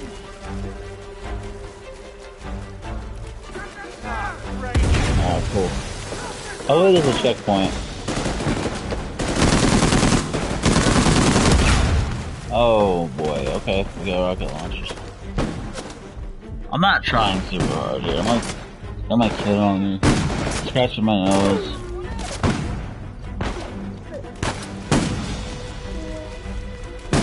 Can you cancel out?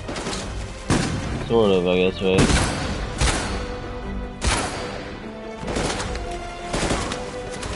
Jesus.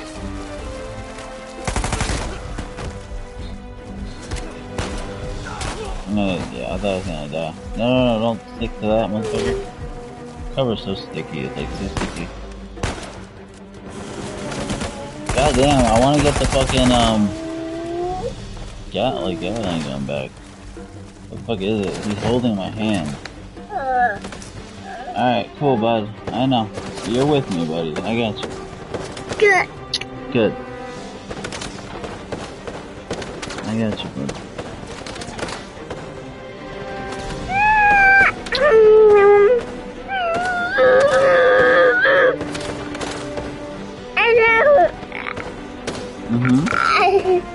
I love you too.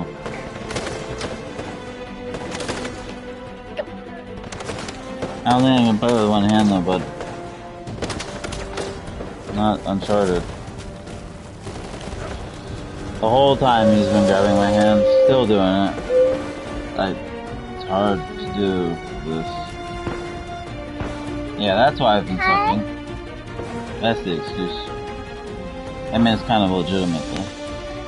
But like, literally peeling my hand off, I can't do anything. I really can't. Come on, bud. You're here. I got you. Good. Good. Yeah, I got you, bud. Good. Good. I got you, okay?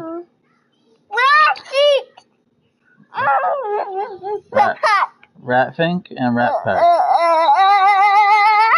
We're not playing Plague Tale, man. There's no Rat Fink. There's no Rat Pack. The Rat King was in The Last of Us 2.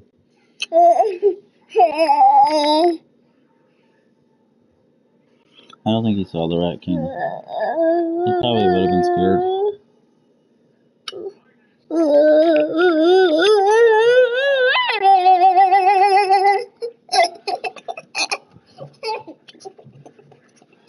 Alright, buddy.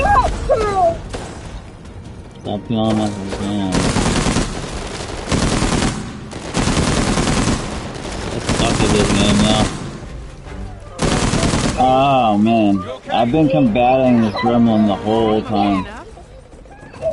This is the worst of it though, he's being so aggressive now. So aggressively peeling my hand off the controller. And smacking at the controller. Literally swiping.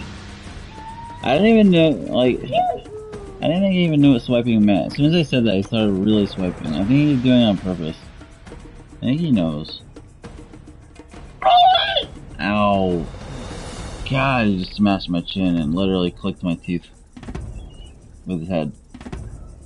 He broke my nose with his forehead once. And he punctured my eardrum once. Imagine what he's gonna do to other people.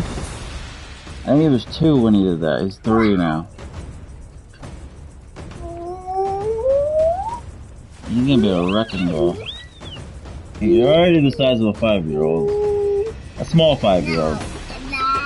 Yeah, you're like the size of a small 5-year-old. I'd say a good size 4-year-old.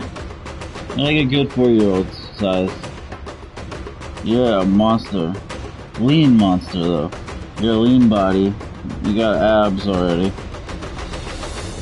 You got nice abs. You're a 40-something pound monster. 40, maybe a little over 40. Maybe 40. It's pretty lean right now. Maybe 41 pounds. It's pretty big for a 3-year-old, I'd say. No!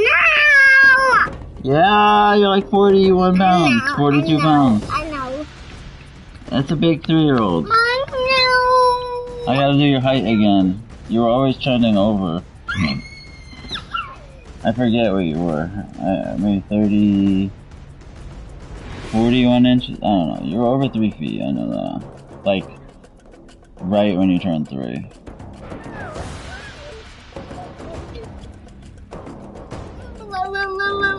You're a biggin'. Your hands are huge. They're like freaking...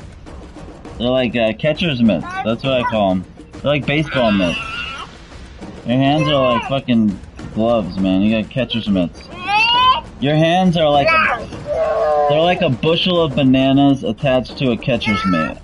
That's what they look like to me. You got gorilla arms. Yeah, that's good. You got gorilla arms. Your arms are long. You got long ass arms. You got huge freaking hands, long fingers. You got big feet, which that doesn't help anything. It's just gonna make you more clumsy. Honestly, it's not helpful. You have fat fucking like monster feet, which suck. You have massive monster feet. It's not helpful. Doesn't make you faster. It makes you less quick, in fact. As long as your feet aren't over size 12. So like size 11, even size 12, you'd be alright. Mine are like 12, 11 and a half, 12. And I'm quick. That's because I have short legs. You have a long torso, huge hands, long arms, broad shoulders, monster feet.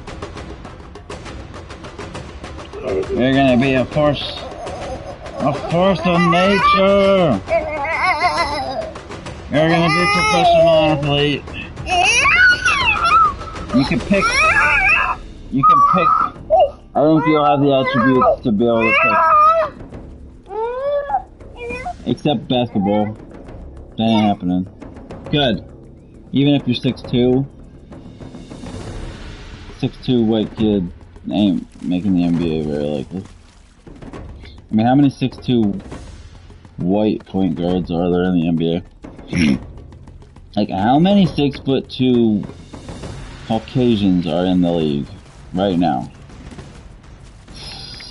Maybe, what, JJ Barea was, I don't even know if he plays anymore, but he was, Mark Price was. Not a lot of sub 6'3" whiteys in the league. So that ain't happening. We're not doing that. We're not even going for basketball, even though it's the first sport I loved growing up. We ain't going for that. We're not even touching basketball. Honestly, he loves it, but there's no courts. There's not even any courts around here. Yeah, no hoop. There's no courts. It's something that you either have to have a court or you have to have money to put up a fucking hoop. Which I don't. Ah, my hand was off the controller. I'm gonna die.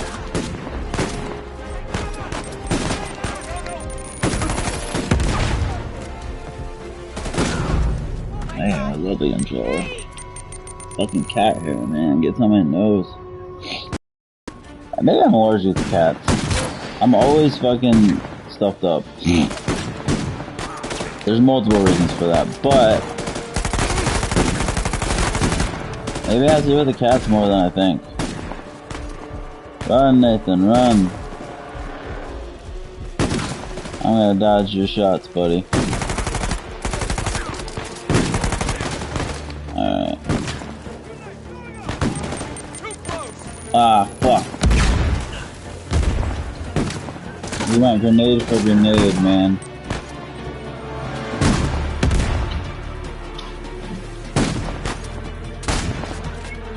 Face shot.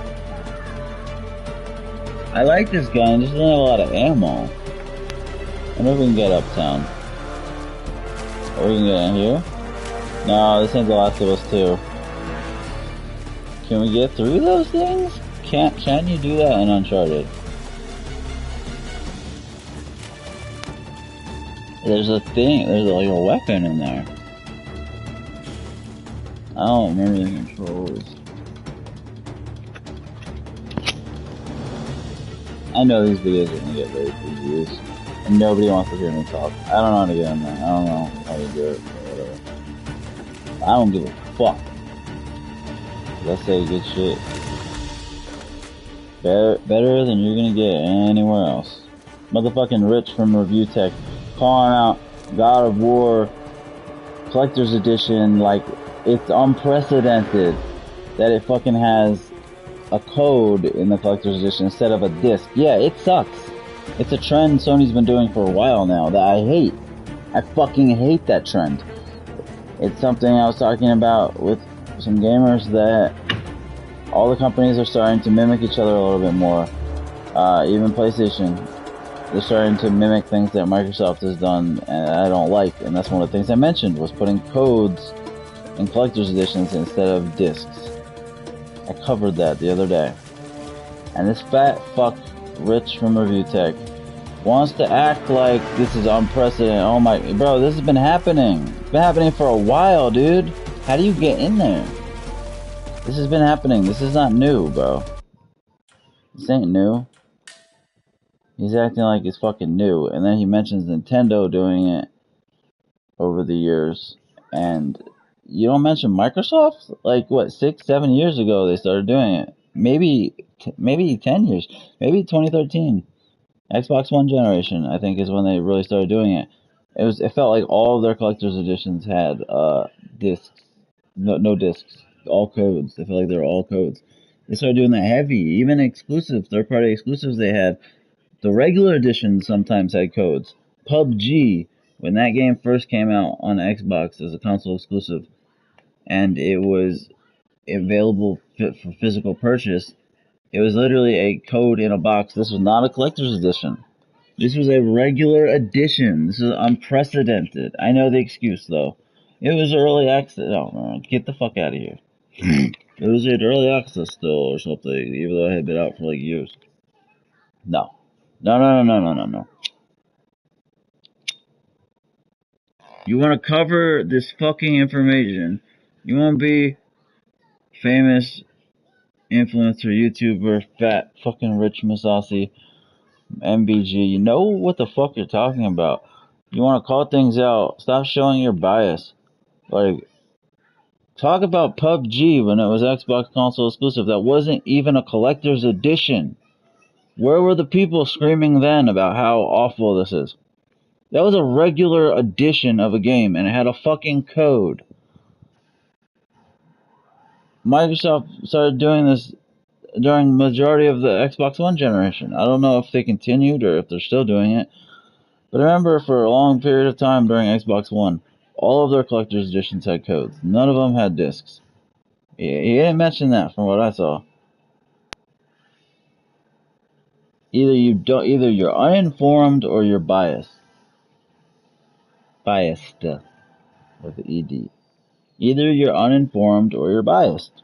You have an agenda. You're uninformed or you have a clear agenda. Either way, it's unacceptable.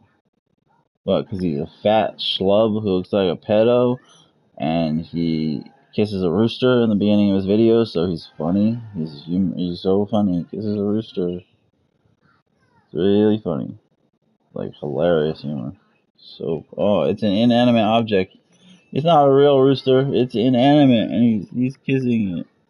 It's so hilarious. He's acting like that inanimate rooster is actually a real rooster, and like it can understand what he's saying because he talks to it sometimes. Yo, that's high level humor, bro. Holy shit, that's super fucking high end, baby. I feel like I'm not gonna say it, but yeah, it's just, come on, bro.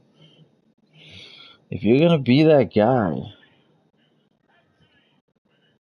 like, know your shit, or don't be so biased. If you're not a Xbox podcast, a PC, if you're just like gaming insider, information streamer, in you're in intellect supposedly, like, no. Come on, man. Come on, bro. Microsoft started doing that during the Xbox One generation, man. They popularized it. I don't know if they still do it, honestly. I'm not sure. They might have changed it, but they went so heavy on that. I remember criticizing them for it. And I criticize Sony for doing it now. They don't do it with every game. I got a physical disc when I got my Steelbook edition for Gran Turismo. When I got my 25th anniversary edition for Gran Turismo 7, a great game. With bad microtransactions, still a great game. Horizon Forbidden West Collector's Edition I got. Yeah, because I'm a fucking... I'm really about it, you know? I'm not a fraud. I'm really about it. I'm really about PlayStation. I'm really about gaming. I get these things. I'm really about it. Yes. Yes. I got the 25th anniversary edition for Gran Turismo. Yes, I got the collector's edition with the Tremor Tusk for Horizon Forbidden West. Yes, I have Horizon Forbidden West physical comic book. Yes, I'm really fucking about it, bro. I'm a fucking poser. Not a fraud, man. I'm actually about it. But yeah, I've criticized Sony. It's not good. I hate that they're doing that with the codes. It saves money a little bit. I hate it. It's been a trend though. It's not new. It's like people are just trying to dog God of War. Like, as if there's all this is breaking news. Sony is putting a code instead of a. Bro, they've done this. This isn't the first time. Rich Masasi trashed Horizon Forbidden West like it was a bad game or something. Trashed it. Game deserved no criticism. None. Had a free PS5 upgrade. It had no microtransactions, and it was a better game than the previous one. He trashed that game, but he never mentioned the fact that the collector's edition was just a code in the case. You know why he never mentioned that? Because he didn't know. He didn't get the collector's edition. Nobody he knows bought the collector's edition. He probably got a free download code for the game from a friend or something. Or he never played it, he just watched a friend play it. He didn't know. He didn't fucking know. And the only reason he's making an entire video on God of War Ragnarok Collector's Edition just being a code instead of a disc is because Ragnarok is popular. God of War is a popular talking point now with the release date, and because other people were saying it. He wasn't the first one to mention this. It's because other people mentioned it. He's a Twitter gossip influencer. Just like 95, 99% probably. MBG is as well. All these guys do. They look up whatever the popular gaming news is on Twitter at the end of the day or whatever. Whatever topic is getting the most hits, the most attention, the most tweets, they pick top 3 or whatever, and they do a video on it. Or they'll do a video giving you the news, whereas the news is just literally 5 minutes of looking on what's the most popular on Twitter about gaming. That's it. Or just literally going on M4G, like that's the news. Though it takes a little while with M4G, so maybe going into M4G submission, the submissions where people submit stuff but they haven't got accepted yet. Like, that's all you have to do, and they're all late on it anyway. Like MVG puts out a video like 10 hours after the news, if you're lucky, or a day later. Rich, same thing. It's like, what do these motherfuckers do? Just go on M4G for literally 30 seconds and see what's popular, and then I'll make a video to inform the public, and then all of my opinions will just regurgitate what the titles for these headlines say. That's how thought-provoking I am. That's how original my opinions are. It's disgusting. The only reason he made a fucking video about it is because other people were talking about it. Nothing new to say on it, and then he doesn't even have the information correct that this isn't the first time. This isn't even an aberration. Sony just did it with Forbidden West. They've been doing it. This is what they've been doing with their collector's editions. By and large, they're real legitimate big collector's editions. By and large, this is what they've been doing. Like, it's not fucking new at all. This is not new. Like, why are you fucking calling out God of War Ragnarok? Like it has anything to do with the game. Like it's a black eye for God of War. Like like God of War's DLC, like David Jaffe's dumbass. David Jaffe went on Twitter. David Jaffe made 2 YouTube videos dedicated to the fact, this is like 4 months ago, that God of War Ragnarok was not releasing in 2022. David Jaffe makes 2 separate videos titled God of War delayed, God of War not releasing in 2022, and putting clickbait thumbnails trying to trash God of War in them. I mean, he's done so many more things to trash God of War. That guy's salty. And to trash Sony games, Ratchet and Clank, whatever. Don't give me the excuse, oh, he gave Ratchet and Clank a 9. Yeah, after the fact. After he had trashed it for like 6 months, just to appease everybody that was pissed at him so he doesn't lose followers, he's like, yeah, you know, guys, I played more of it. I don't think it's trash anymore. I know I said it was like a 6.5 or a 7, but he literally said that on stream while playing the game, while he was in the meat of the game. He said this is like a 6.5 or a 7. This game's not good, that good. Like, and then he changes his tune. It's a 9 or 9.5 or a 9, and makes a video dedicated to it. I wonder why he did that. Because of all the fucking criticism he got. He didn't want to lose followers. Like, it's pathetic. And it's like, no, you're fucking shit. Not David Jaffe. Other people. I'll go on forums, groups, and I talked about how he's trashing Ratchet and Clank. Oh, and of course some jackass has to post, oh, he gave Ratchet and Clank a 9 in his review of the game. Like, as if I'm the idiot. No, I'm the guy following this shit every fucking day.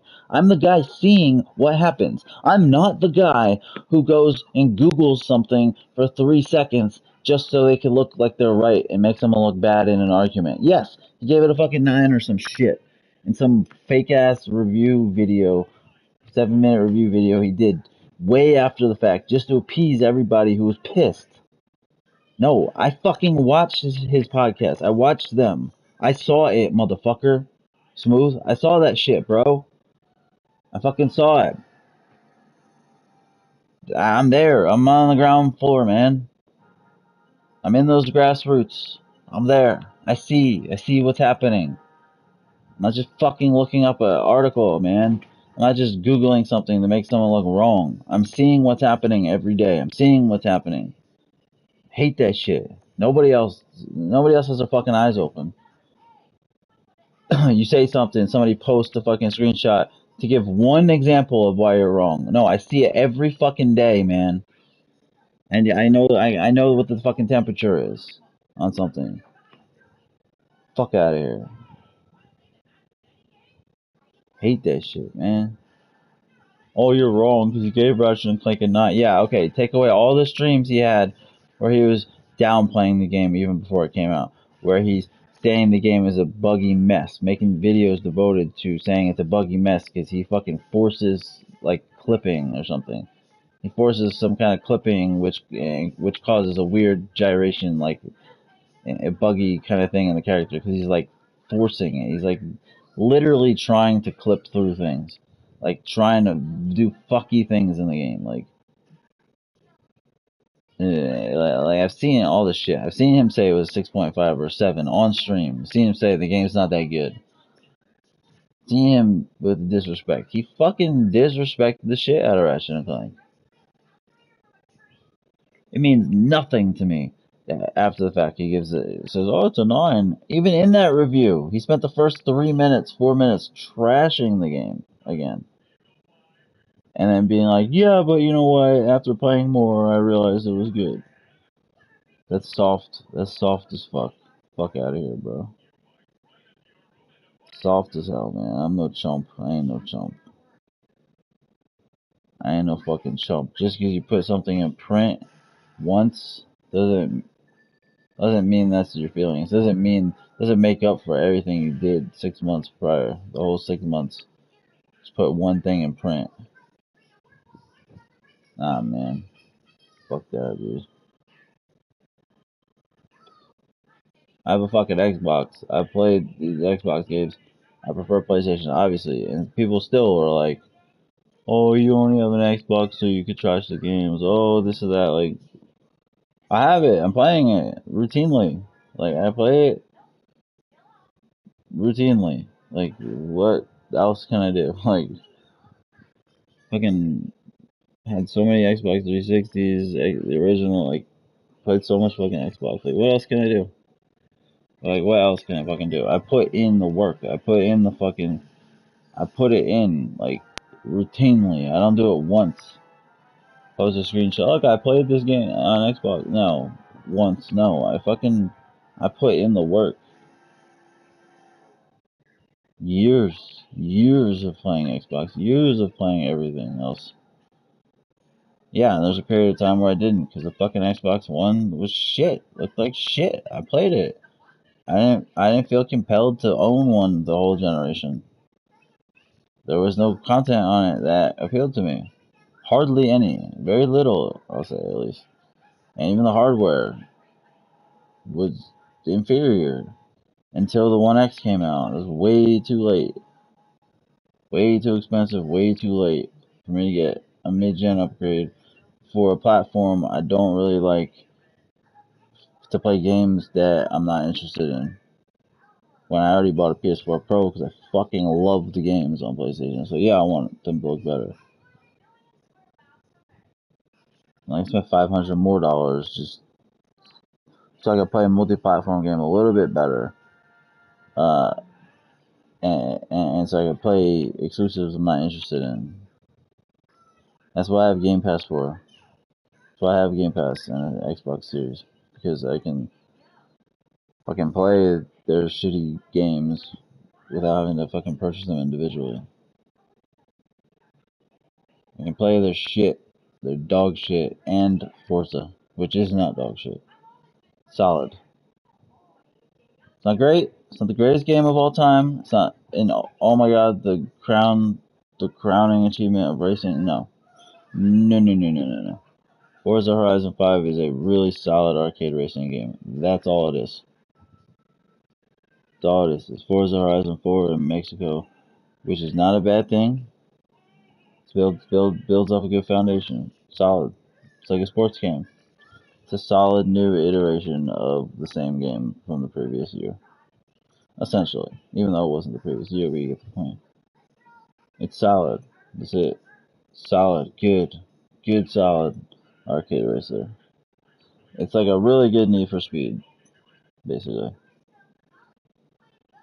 I don't really put it in a higher class than in 2012, 2011, 2012 with Need for Speed Most Wanted. That was good. Need for Speed Most Wanted was a good game. It's good open world racing. It's that class of game, Forza Horizon 5. That level, that class. Forza Horizon 5 does things that Need for Speed Most Wanted did. Like, it's not doing anything crazy, but it's good. It's got good content, a lot of content. You can, it's got an awesome, what you call it, to sell cars. You can sell cars to other people and stuff. Really good. That's a great aspect. Uh, it's got some good elements. It's just visuals are solid. It's not they're overhyped, but they're very good. They're solid. They're not great. GT7 looks better. Rich Masasi put out a video saying Gran Turismo 7 looks like a PS3 game. Come on. I mean, you would be a moron to not say. You'd be a moron to deny the fact that GT7 is the best car models in gaming. Period. So a game that has the best looking cars in gaming, a car game, looks like a PS3 game. A game that has the best lighting out of any car game looks like a PS3 game. It has the best physics interior. Like, how does that work? I hate the fucking issue, man. I hate it. I hate the way it is. But yeah, Forza Horizon 5 is a good game. That's it. It's a good game. It's a good game. The fact that it's an arcade racer hurts a lot of elements though for me. It's like the driving feels shit. It's just regular arcade driving. It doesn't feel fucking distinct. The cars don't feel distinct. The cars feel in Forza Horizon 5, they don't feel very distinct from one another. Not in a way that they do in Gran Turismo. Okay, Gran Turismo is a sim. Okay, Drive Club. Drive Club was an arcade racer. I mean, some could say it was simcade, but it was mostly arcade. Some very little sim elements, maybe. Uh, it wasn't. It had some nuance to the handling. It wasn't just super easy, super lightweight. The cars didn't feel like paper. Like it had a little more depth to it. It wasn't purely arcade. I wouldn't say it was a full simcade, but it had a little bit of that. But it was an arcade racer, really, like Project Gotham's spiritual successor. But the driving in that was much more nuanced, much more in depth. The cars were far more distinct feeling, from what I recall, than in Forza Horizon 5. The cars just aren't distinct. The driving's not that good. It's not bad. It's arcadey. It's just very arcadey. You don't have to brake. Half the time, you don't have to brake going around turns. And it's an arcade game, so I get it, but I would think even with an arcade game, you could add some depth, some nuance to the driving. And it just doesn't really have that. And even what you do in the game is just not that innovative. Like, I've been doing speed traps and busting billboards since before Need for Speed Most Wanted. Like, games were doing that before 2012. Like, I don't get it. Like, people are just, they're wowed by that game. I don't really understand. It's a solid game. Good. It's a solid fucking game. Good. Yeah, we're gonna go out really, really soon, dude. Forza Horizon 5 is a really solid racing arcade racer. Solid open world arcade racer. That's it. Solid. I don't get this greatest racer of all time. Like, motherfucker, Gran Turismo 1? What that did for racing? How in the world can I compare it to the fifth iteration of an open world racing game? Like, the first ever real hardcore fucking three-dimensional console simulator, racing simulator that that received widespread praise and notoriety. So at least maybe there was some before. I don't know. What Gran Turismo 1 meant for racing, good. It was revolutionary. Come on back in. It was revolutionary. I don't know how you can say Forza Horizon 5 is the greatest racer of all time, and then if you don't respect the innovation of Gran Turismo 1, at least respect how the next three, the next four even, hey, improved upon that. Those were fucking crispy ass games, right in the 90s. You got 96s in there, and I don't believe in Metacritic at all. I don't even believe in the review system, but if that's what you want to fucking jizz about, you want to fucking unzip and jerk off over it and fucking yank your fucking yanker on that. You have fucking multiple games that outscored the highest rated Forza game. Like, come on, man. For in the Gran Turismo series, good. If that's what you fucking want to hang your hat on, which I don't believe in. Bye bye. It's baffling to me. Baffling. Baffling. I mean, it's baffling how people accept it. I understand why it happens. Microsoft has had such, and I'm just chilling with my kid. I'm doing shit, playing with him right now. So it's like, yeah, there's no gameplay on stream. If anybody actually values beautifully thought-provoking industry talk, then you know that's what you can get right now. Uh, I mean, I think it's better than the gameplay personally. I re-listen to myself because nobody else spits fire. Nobody else is thought-provoking and original. So yeah, maybe I'm a narcissist, maybe I'm whatever, but it's the truth. Hi, and I don't mean everyone's bad. Like Mystic's good, but it's not his style. He doesn't. He's not controversial. He doesn't get in. He doesn't dig in. He just evaluate. You know, he enjoys PlayStation, loves Vita, and he'll let you know. Oh, this is what I play. It'll show it to you. This is the PlayStation Plus Premium. These are the games. You know, he's not really there talking about. This is what I feel about the industry. I don't hear anybody do that who actually says anything of substance. And it's such an easy narrative. Well, you're a fanboy. That's why you're not going to give, Halo Infinite its due justice for being an 87 Metacritic, winning 50 Game of the Year awards. That's why you're going to shit on Forza Horizon. No, I'm not shitting on Forza Horizon. I say numerous times. I've put 20 hours at least into that game. For 5, the 5th one. Uh, I'm not shitting on it. It's a good game. It's not a bad game. It's not a mediocre game. It's not an average game. It's above average, better than above average. It's a good quality game. Is it a truly great game? Is it a masterpiece? Is it an innovative, industry leading spectacular? Maybe industry leading for arcade racers, but is it a legendary, like innovative? This is gonna stick in history? No. Not even close. Is it a 92 Metacritic? Not even close. Maybe according to the Elden Ring scale, Forza Horizon 5 definitely deserves that 92 more than Elden Ring. Definitely more than Halo Infinite. Definitely more than like Tunic than a lot of indie games. Not just games that had ties with Xbox.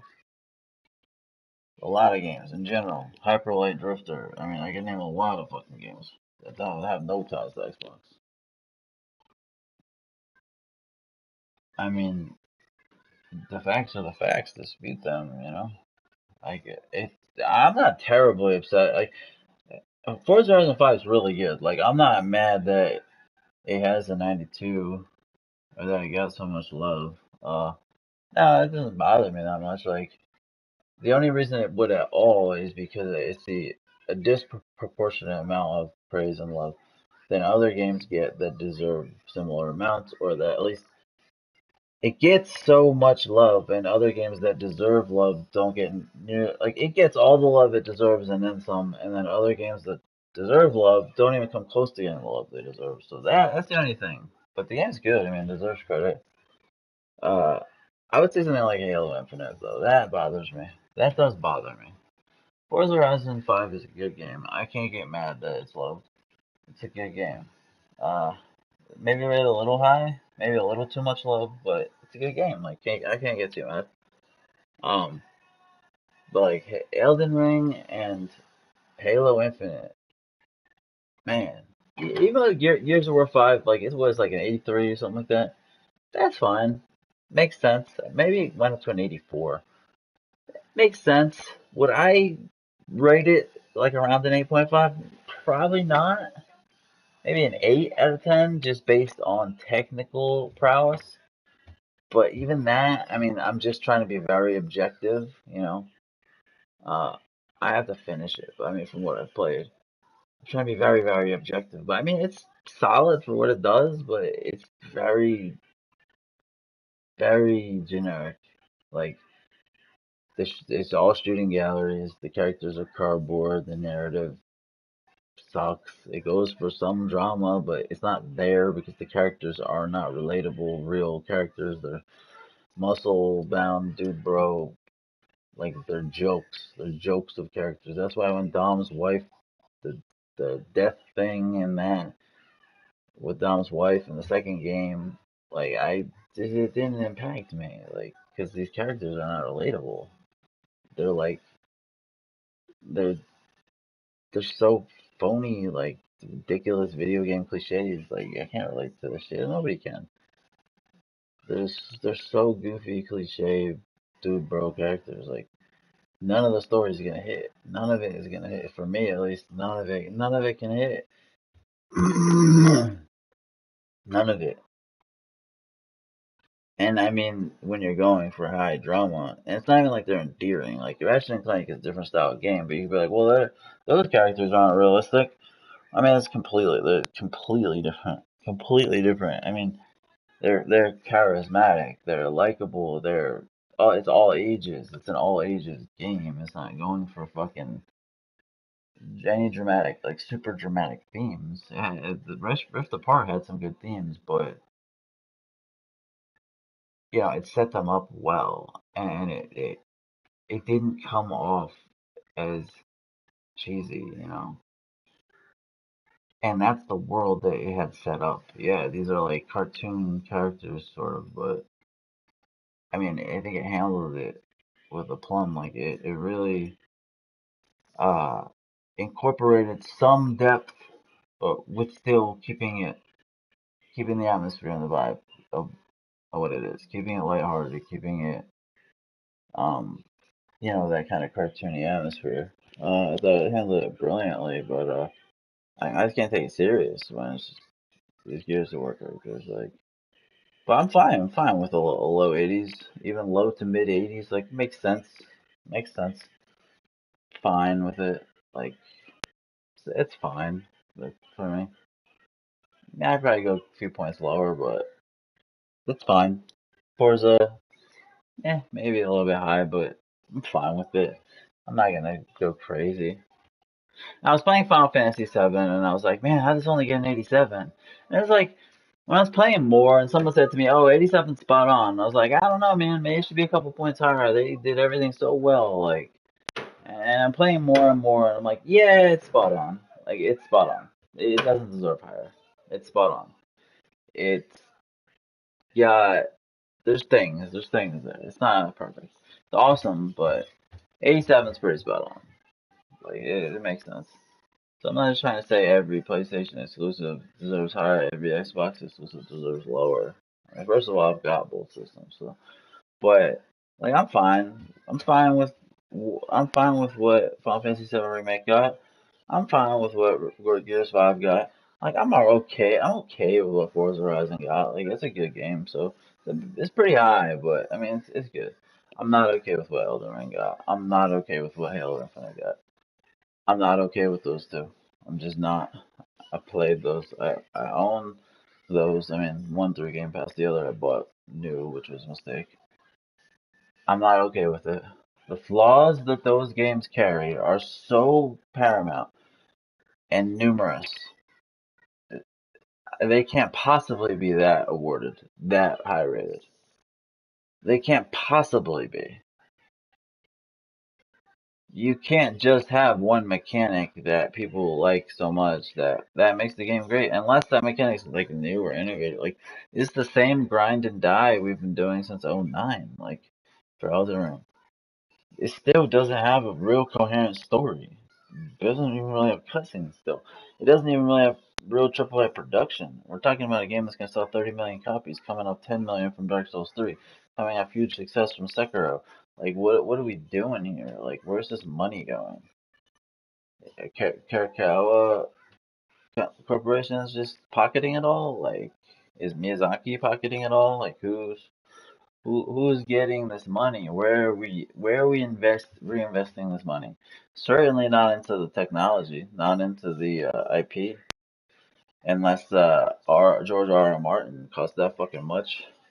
Unless they gave him $100 million, like to fucking write a story that's no different from any other From Software fucking Dark Souls game ever. Like fucking paid George R. R. Martin a king's ransom to do what? The art style. Oh, well, the art style, bro. It's the same art style Dark Souls had the past two games. Is the same dark fantasy setting we've had since Demon Souls '09. What did he do? What did Martin do? There's not even cutscenes in the game. Sometimes for an important boss, you have like a 10-second cool artistic cinematic of the boss like emerging or fucking changing his arm into a dragon, which is dope. The art style's so fucking good. It's always been the strength of From Software. Uh, Not the gameplay like people say. The gameplay is a loop, yes, but not the gameplay.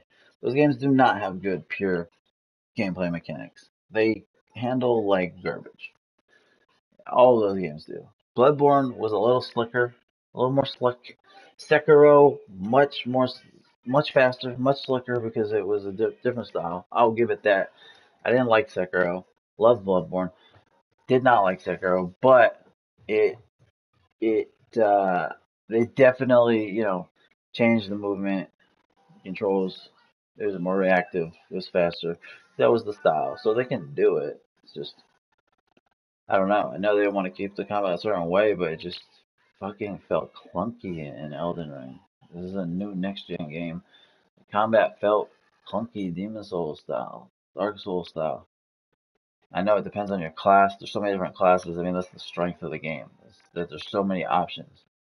That is the strength of the game. There's so many options, and I will say that it's a wet dream for a fucking Souls-like fanboy in terms of content, amount of content, variety of like content, sort of like variety of enemies, variety of weapons, variety of character classes, stuff like that. When I say variety of content, I'm not talking about actual meaningful gameplay content. And yes, there's a lot of area, there's a lot of square miles, and there's a lot of you know objects in the game. There's a lot of things. There's a lot of dungeons and castles and shit, but it's none of it really has much meaning. The dungeons are all the same. The side dungeons, they're all the same, man. They all blend into each other. The side dungeons in Elden Ring, they all fucking blend in with each other. They feel like mini chalice dungeons. They almost feel procedural. I literally had to ask if are these procedural? Like the dungeons felt samey. You're fighting the same dungeon bosses in many instances, not all the time, but you'll fight the same one numerous times.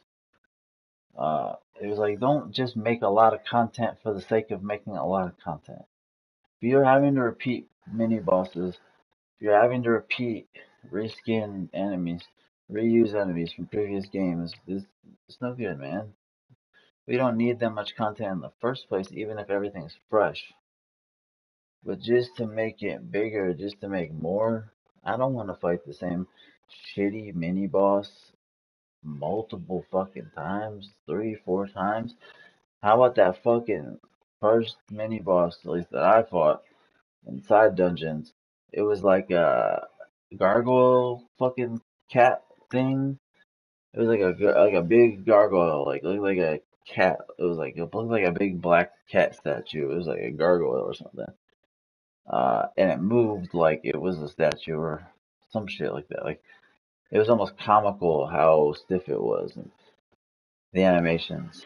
Like it would move like laterally at times, like without having any real animation. Like it would just like it would move vertically, like up in the air without any like animation setup. It was almost comical looking, but I guess part of it was because it was supposed to be like a statue or something, so it was moving like a statue. I don't know, man, but it looked terrible, and the fight was terrible. Hated that fight. Multiple times you gotta do that in dungeons. Like that fucking mini boss was trash. It was trash. It had a big AoE attack, that long fire attack in tiny rooms. And it's not just because it's hard, it's just trash, man. And that's a problem with a lot of the fucking From Software bosses, man. They're hard a lot of the time because of cheesy shit. Huge, massive AoE attacks in small spaces that you can't escape, that you can't, or that are very hard to escape. Combos that they'll do that almost never end. You almost never have an opportunity to parry, to counter. Uh, Unblockable attack. Like, it's a lot of cheese, pits, cliffs that you fall off of all the time. Like, Like the gargoyles in fucking Demon Souls, which I love Demon Souls, but that shit is trash, man. Like it just makes it hard because of cheese, because you're falling off a fucking cliff. Because there's multiple bosses attacking you from multiple sides, and you have a very narrow platform, and you're falling. Like, I mean, yeah, there's some strategy to it, makes sense, but they do the same shit in Elden Ring. Even with the Margit fight, like you can fall off the fucking cliff. Big ass AoE attacks, combos that never stop. This is unfair stuff, like artificially inflating difficulty through unfair means, going in dungeons and getting attacked by enemies while you're getting shot with traps. You know, it's like shit like that. Getting going exploring while you're in a dungeon in a corner and there's an item that you get, and then all these fucking enemies jump down off the wall, or I guess that you should be alert to see that, but there's no way to get the fucking item unless you do it. And you get dogpiled by like 6, 7 enemies. Like this is corny, it's cheesy, it's cheap, man. Just let the skill be in the combat mechanics. Let the skill be because the AI is so fucking good. Because the AI can counter you so well. Not because these bosses are fucking bullet sponges or hit sponges.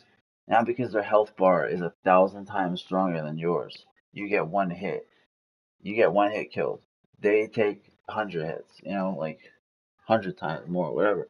Like, not because there's pits and, uh, you know, areas where you're gonna fall, where you're gonna be getting chased by an enemy, and there'll be a pit that just in the middle of the fucking room or area. Not because of shit like that. Not because of traps that you would have never known were there with no tell. And you're just running and boom, boom, you get taken out by a trap and knocked off a cliff or something. Like that shit's cheesy. They needed to die before Demon Souls, before Dark Souls.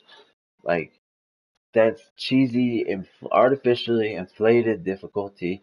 Let's be better than that. Let's not be Cuphead. Probably the best art style in an indie game maybe I've ever seen. At least of last generation. The best art style, arguably the best art style of last generation for an indie game or any game. That game made its name because it has an incredible art style. It was borderline genius, so genius to create that 1940s, whatever, 20s, 40s, uh, cartoon fucking style. That was wonderful. The actual game is a different story. Gameplay sucks. I mean, it's average. It's mediocre gameplay. I say it sucks because I'm reacting to all the accolades, to all the scores, the damn near 90 Metacritic. All the praise. Now it's got memorabilia and a television show, and it's got a million expansions, and it's on every platform, and it's the greatest indie game. People just have been, because of all the praise, I'm saying it sucks. The gameplay sucks. It doesn't suck. If you break it down and take away the praise, the gameplay doesn't suck, but it's not good. It's mediocre. It's average, mediocre, meh gameplay. It's very flawed gameplay. You could argue it's below average gameplay, but I'm trying to be objective.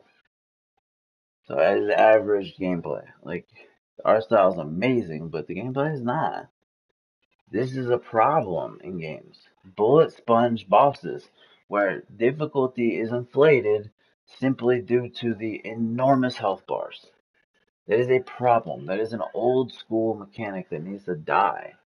And we need to evolve beyond that. Visuals are getting better. Animations are getting better, not at the rate I would like, but they're getting better. The lighting is getting better.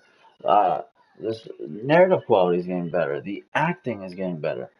The production quality is getting better, but the gameplay is not in games. By and large, the gameplay is not improving in games. You have some examples here and there. Overall, by and large, it's not. We are still stuck back in PS2 era gameplay. It's just the facts. It's the truth. PS2, PS3 era type gameplay.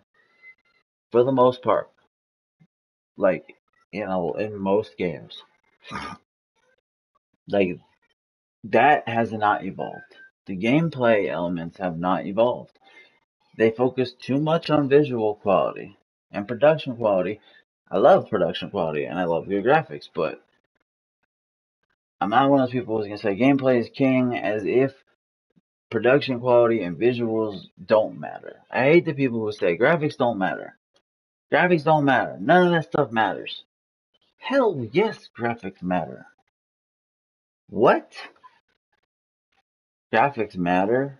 Everything matters. Every single aspect of a game is important. It matters. Maybe not as important as other aspects, but it all matters. It's all part of the pie.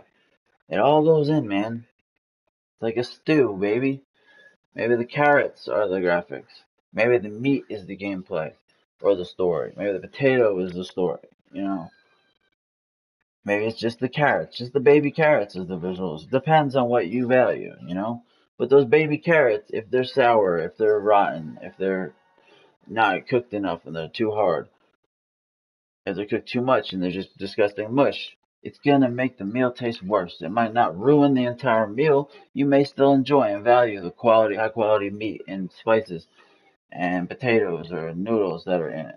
Maybe the new noodles are great. Maybe the beef cubes that are in it are great in your stew. But then you got these rotten fucking carrots. Maybe it will ruin it for some people. Maybe it won't for others. It might still taste good, but it's not going to be as good as it was. And that's the way it is with the graphics or with other elements. Maybe it's not as important as other things like gameplay and story, but yes, it fucking matters. Production quality, performance, visuals, acting, animation quality. These matter. Graphics matter. It's like people feel like they're hardcore. I'm not looking at the screen right now, so if Mandalorian's on or if anybody's on or anything, I'm not looking at the screen. I'm playing with my kid and just, ranting. And no one will probably care, but maybe if one person does, then it's worth it. And if nobody does, it's still worth it because I enjoy expressing it because I feel like nobody else in the industry does do a good job of it. I'm tired. I have so many narratives out there, so many things that displease me about the industry that I don't really have really an outlet for. Like I could go on forums and stuff, but it's just nice to be able to say it. And I'm tired of it's like the casual masses feel like they're hardcore when they say gameplay is king, graphics don't matter. It's like I don't know. Maybe they feel like it gives them some kind of credibility because that's always been such a casual oriented thing where like, oh, if you think graphics matter, you're a casual. Just like in MMA, if you like Conor McGregor, you're a casual. You're a casual fucking. You're Johnny Come Lately. Like you're just a cat, bro. If you like Conor McGregor, bro, like yo, you're a casual, dude. Like what? No, that's not true. If you like good graphics, you're a casual, bro. No, just no. We need to stop that. That needs to stop, man. It's people projecting their own fears onto others. Or people trying to project an image that, oh, I'm saying this so it looks like I don't care about that stuff. So it looks like I'm more hardcore because I care about what matters. It shows that I'm not a casual. No, you sound like a fucking idiot. And the people who say about Conor McGregor, you just want to trash him just because they think it's cool. It makes them more hardcore. No, those are the casuals. Good. Those are the casuals. Like motherfucker, I love watching Conor perform. I loved watching not what happened in the second Poirier fight, which was the first of the rematches, the one where he actually got TKO'd. Granted, it was due to his leg being hurt. Like he couldn't move his leg, he couldn't get out of the way. He was cornered. You know, his leg wasn't working anymore, but that was his fault. He wasn't checking the kicks. I mean, that's a loss. That's a real loss. The third fight, the second of the most recent fights, that wasn't a loss to me. I don't know how that goes down as a KO, TKO on the record. Like his leg snapped in half and they couldn't fight. Like it was what happened. It was worse than what happened to Sean O'Malley, and Sean O'Malley claims he's still undefeated. Like how does that work? That was no different than the Michael Chandler loss uh, to Brett Primus in Bellator. That was actually with counter though. It was worse. It was worse because That was like a freak injury. What Brett Primus did to Michael Chandler is he kicked him directly in the leg, and right after he kicked, from what I remember, right after he kicked him in the leg, Michael Chandler's leg didn't work anymore. That's almost like a KO shot. Good. And Michael Chandler's a monster. He's a beast. I love him. He's one of my favorite fighters. I have issues with him at times. He's not one of my favorite fighters. I scratch that. I actually didn't mind when Pitbull knocked him out. But I enjoy watching the man perform. He's a good guy. Seems like I like watching him perform. He's all fake, but man, him and Poirier, that'd be great. But him and Conor would be good too. People say it would be a bad fight for Conor, but not his comeback fight. But I mean, I think Conor could do some work on him. He's way more accurate. Kind of like Eddie. Eddie had power. Eddie was wild. Michael Chandler's, good. Lost to Eddie. He beat him, but he also lost him. Good. To me, that fight could look like a more challenging, good version of the Eddie Alvarez fight, which, that was a wipeout. So, I mean, if it's more, yes, it's more challenging, it's more dangerous. Michael has more power. Michael's more in his prime than Eddie was, even though Eddie was the champion at the time. But anyway, it's like, what happened to Conor was like worse. Like, it wasn't because it wasn't like the first fight where Conor lost that fight. That's legit. You have to defend all parts of your body in MMA. You can excuse some things for sure. It was a kind of a freak thing. He got hit in that nerve, and his leg just wouldn't work. And he did get hit a lot though. So it's kind of a freak thing. So you can excuse a lot. Plus, he was busting up. He was busting up Poirier. Hi. He was busting Poirier up.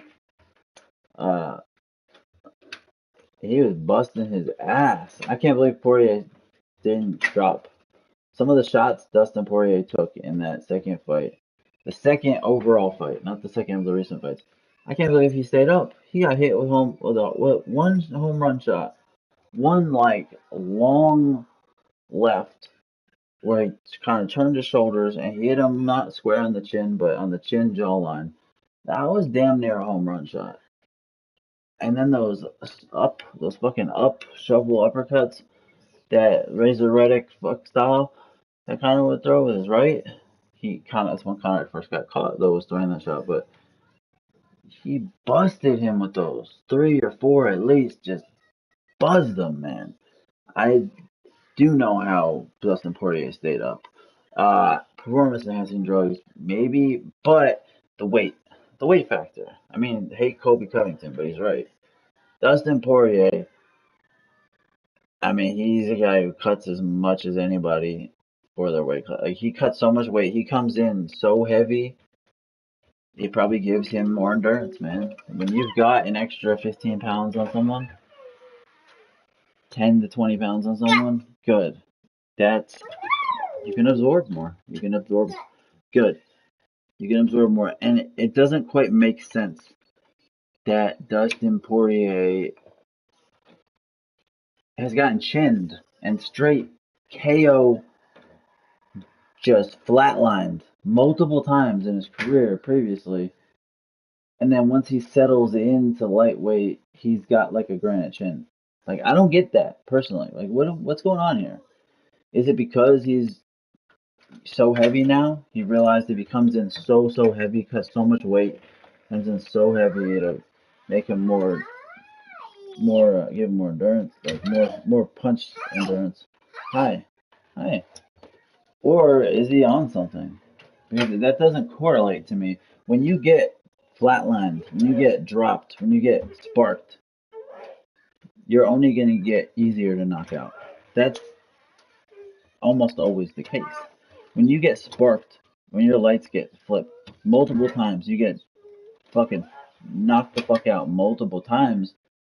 It's starting to accumulate now. You're starting to get CTE. You're gonna get post concussions problems.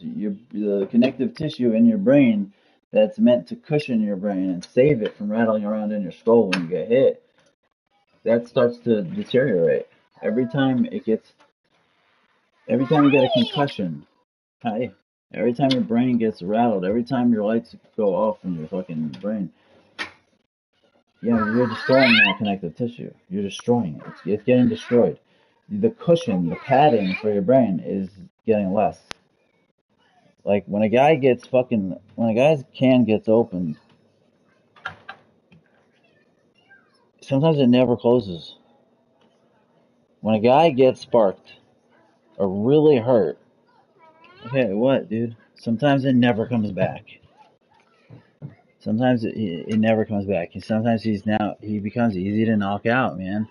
It's like Luke Rockhold didn't seem to have a chin problem throughout most of his career. And he gets fucking sparked by, of all people, not a guy with a lot of power, but he gets sparked by Michael Bisping. Just gets sparked by him. Bisping, he put him out, man. He was out. I think he was out for a bit. Uh, Bisping really dropped him. And after that, it's like Luke Rockhold, who I love. He's one of my favorite fighters because people hate on him so much. And he's so skilled. I don't think we ever really truly saw the best of Luke Rockhold because his ground game is so good. And I don't think it was ever even exposed enough. Like, his wrestling and ground game, like, you hear so many stories about it. But it's like all of his highlights. I don't know. It's like not. I guess he did dominate with it, but he's so skillful. He's got good kicks. He's got great wrestling. He's so big and just physically impressive, especially looking and long, huge for the division, big for the division. I'm not gonna say huge for the division after Alex Pereira exists. That man is a monster for the division. He's not the fake Izzy, fake 6'4". No, that man's a monster. But I love Rocky, man. Good. Ever since he got knocked out by Bisbing, and then fucking Soldier of God, um, Yo Romero, it's like I'm not surprised that Jan fucking sparked him. I'm not surprised. But then again, it's hard to judge because maybe the Bisbig thing was a fluke, and then the next two guys are two of the best one-shot KO artists in the history of middleweight and 205, and 205 is going up. So, but still, when you get opened up, when you get sparked, your punch resistance will never be as good. Even if it's only 1% worse, it will never be as good. I almost feel like that happened to Dan Cormier when he took a steroid shin to the head. Granted, he never got knocked out again like a shot to the head. It was like a body shot from Stipe, but I don't know, man. It's like it feels like it like weakens you, and these guys get fucking cracked. So it doesn't make sense to me with Dustin. It doesn't make sense, man. He got sparked twice. I don't think he got sparked any more times than that. He got sparked. But Michael Johnson, I think when he first moved up, not the first time, but early on moving up to lightweight, after he got sparked by McGregor, but didn't he also get finished by Holloway? Or somebody? He got finished by somebody else, too. He got finished 3 times from McGregor to Johnson and sparked twice. And now he's got a granite chin. Like, he's got the best punch resistance I've seen at lightweight since Khabib. Literally, Khabib has the best chin I've ever seen in the history of MMA. The best. I've never seen it. Literally and figuratively. He has the biggest chin and jawline I've ever seen of any fighter for that size. Can you say HGH? Maybe.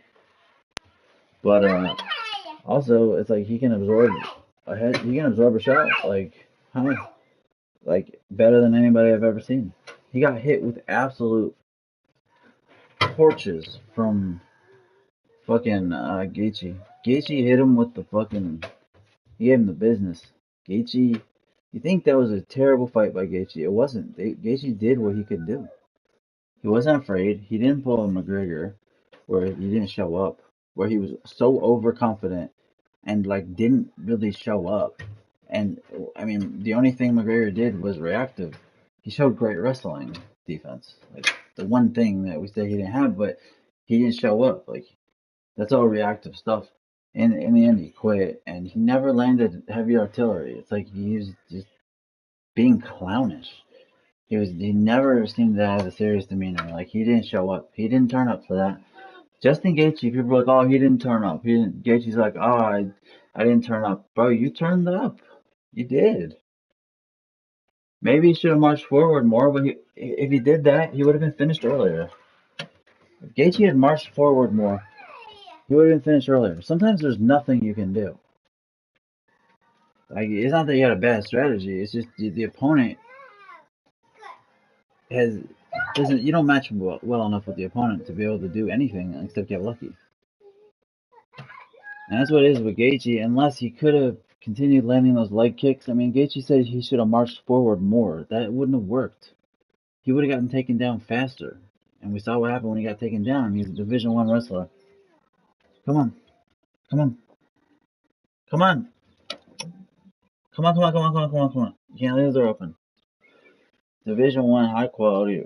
I know, is he Division I? I don't know. He's a college wrestler. A champion. Maybe Division II champion.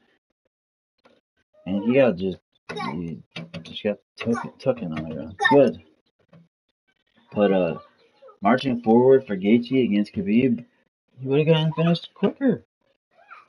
He just would have got finished quicker. Hey, hey, hey, hey, hey, where you going? Come on. The only chance he had was, I think, staying away from Khabib even more, landing more low kicks, and more shots when Khabib was coming in, being less aggressive. I think if he was less aggressive, stayed away more, and just continued blasting him with low kicks, which he was, eventually they would take their toll. It just didn't have enough time to manifest. Khabib got too close. He got him down. It was a wrap. I think the better option would have been to continue staying away, and the low kicks were fucking landing, but you can eat those. You can eat those in the first 3 minutes, first round sometimes. You can eat those for a round, even sometimes a round and a half. In a 5 round fight, you can't eat those for 5 rounds. I mean, he checked maybe some of them, but he was getting blasted with a lot. Khabib was getting blasted with those. They were hard leg kicks. And you could see they were hurting Khabib, and you could see Khabib was getting hit with heavy punches. He was getting a couple really hard left hooks, lead left hooks. Hey, hey, hey, hey! Don't you press it like that. Come in here and close the door. You're gonna break the door. And once Khabib started getting, not rocked, but once he started getting hit with some hard shit, then he pushed forward. He realized he had to get it down. Sometimes you just don't match up well with a guy. Alex Pereira and Sean Strickland. Sean Strickland was never going to be Alex Pereira. Never. Sean Strickland said, I think he said he wasn't aggressive enough or something. Oh no, Sean Strickland was scared as fuck in that fight. He's an aggressive come forward fighter. He was scared as fuck, and he should have been. That was not the thing to be scared, but to be cautious. You're never going to march forward on Alex Pereira. Good. Now close the door. You're never going to march forward on him. You're asking to get knocked out.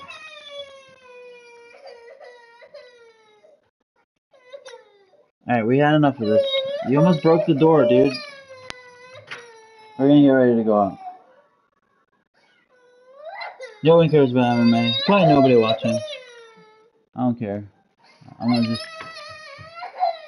rant. I love combat sports and I love gaming. You almost broke the door. We're not doing that. We'll go out in a little bit.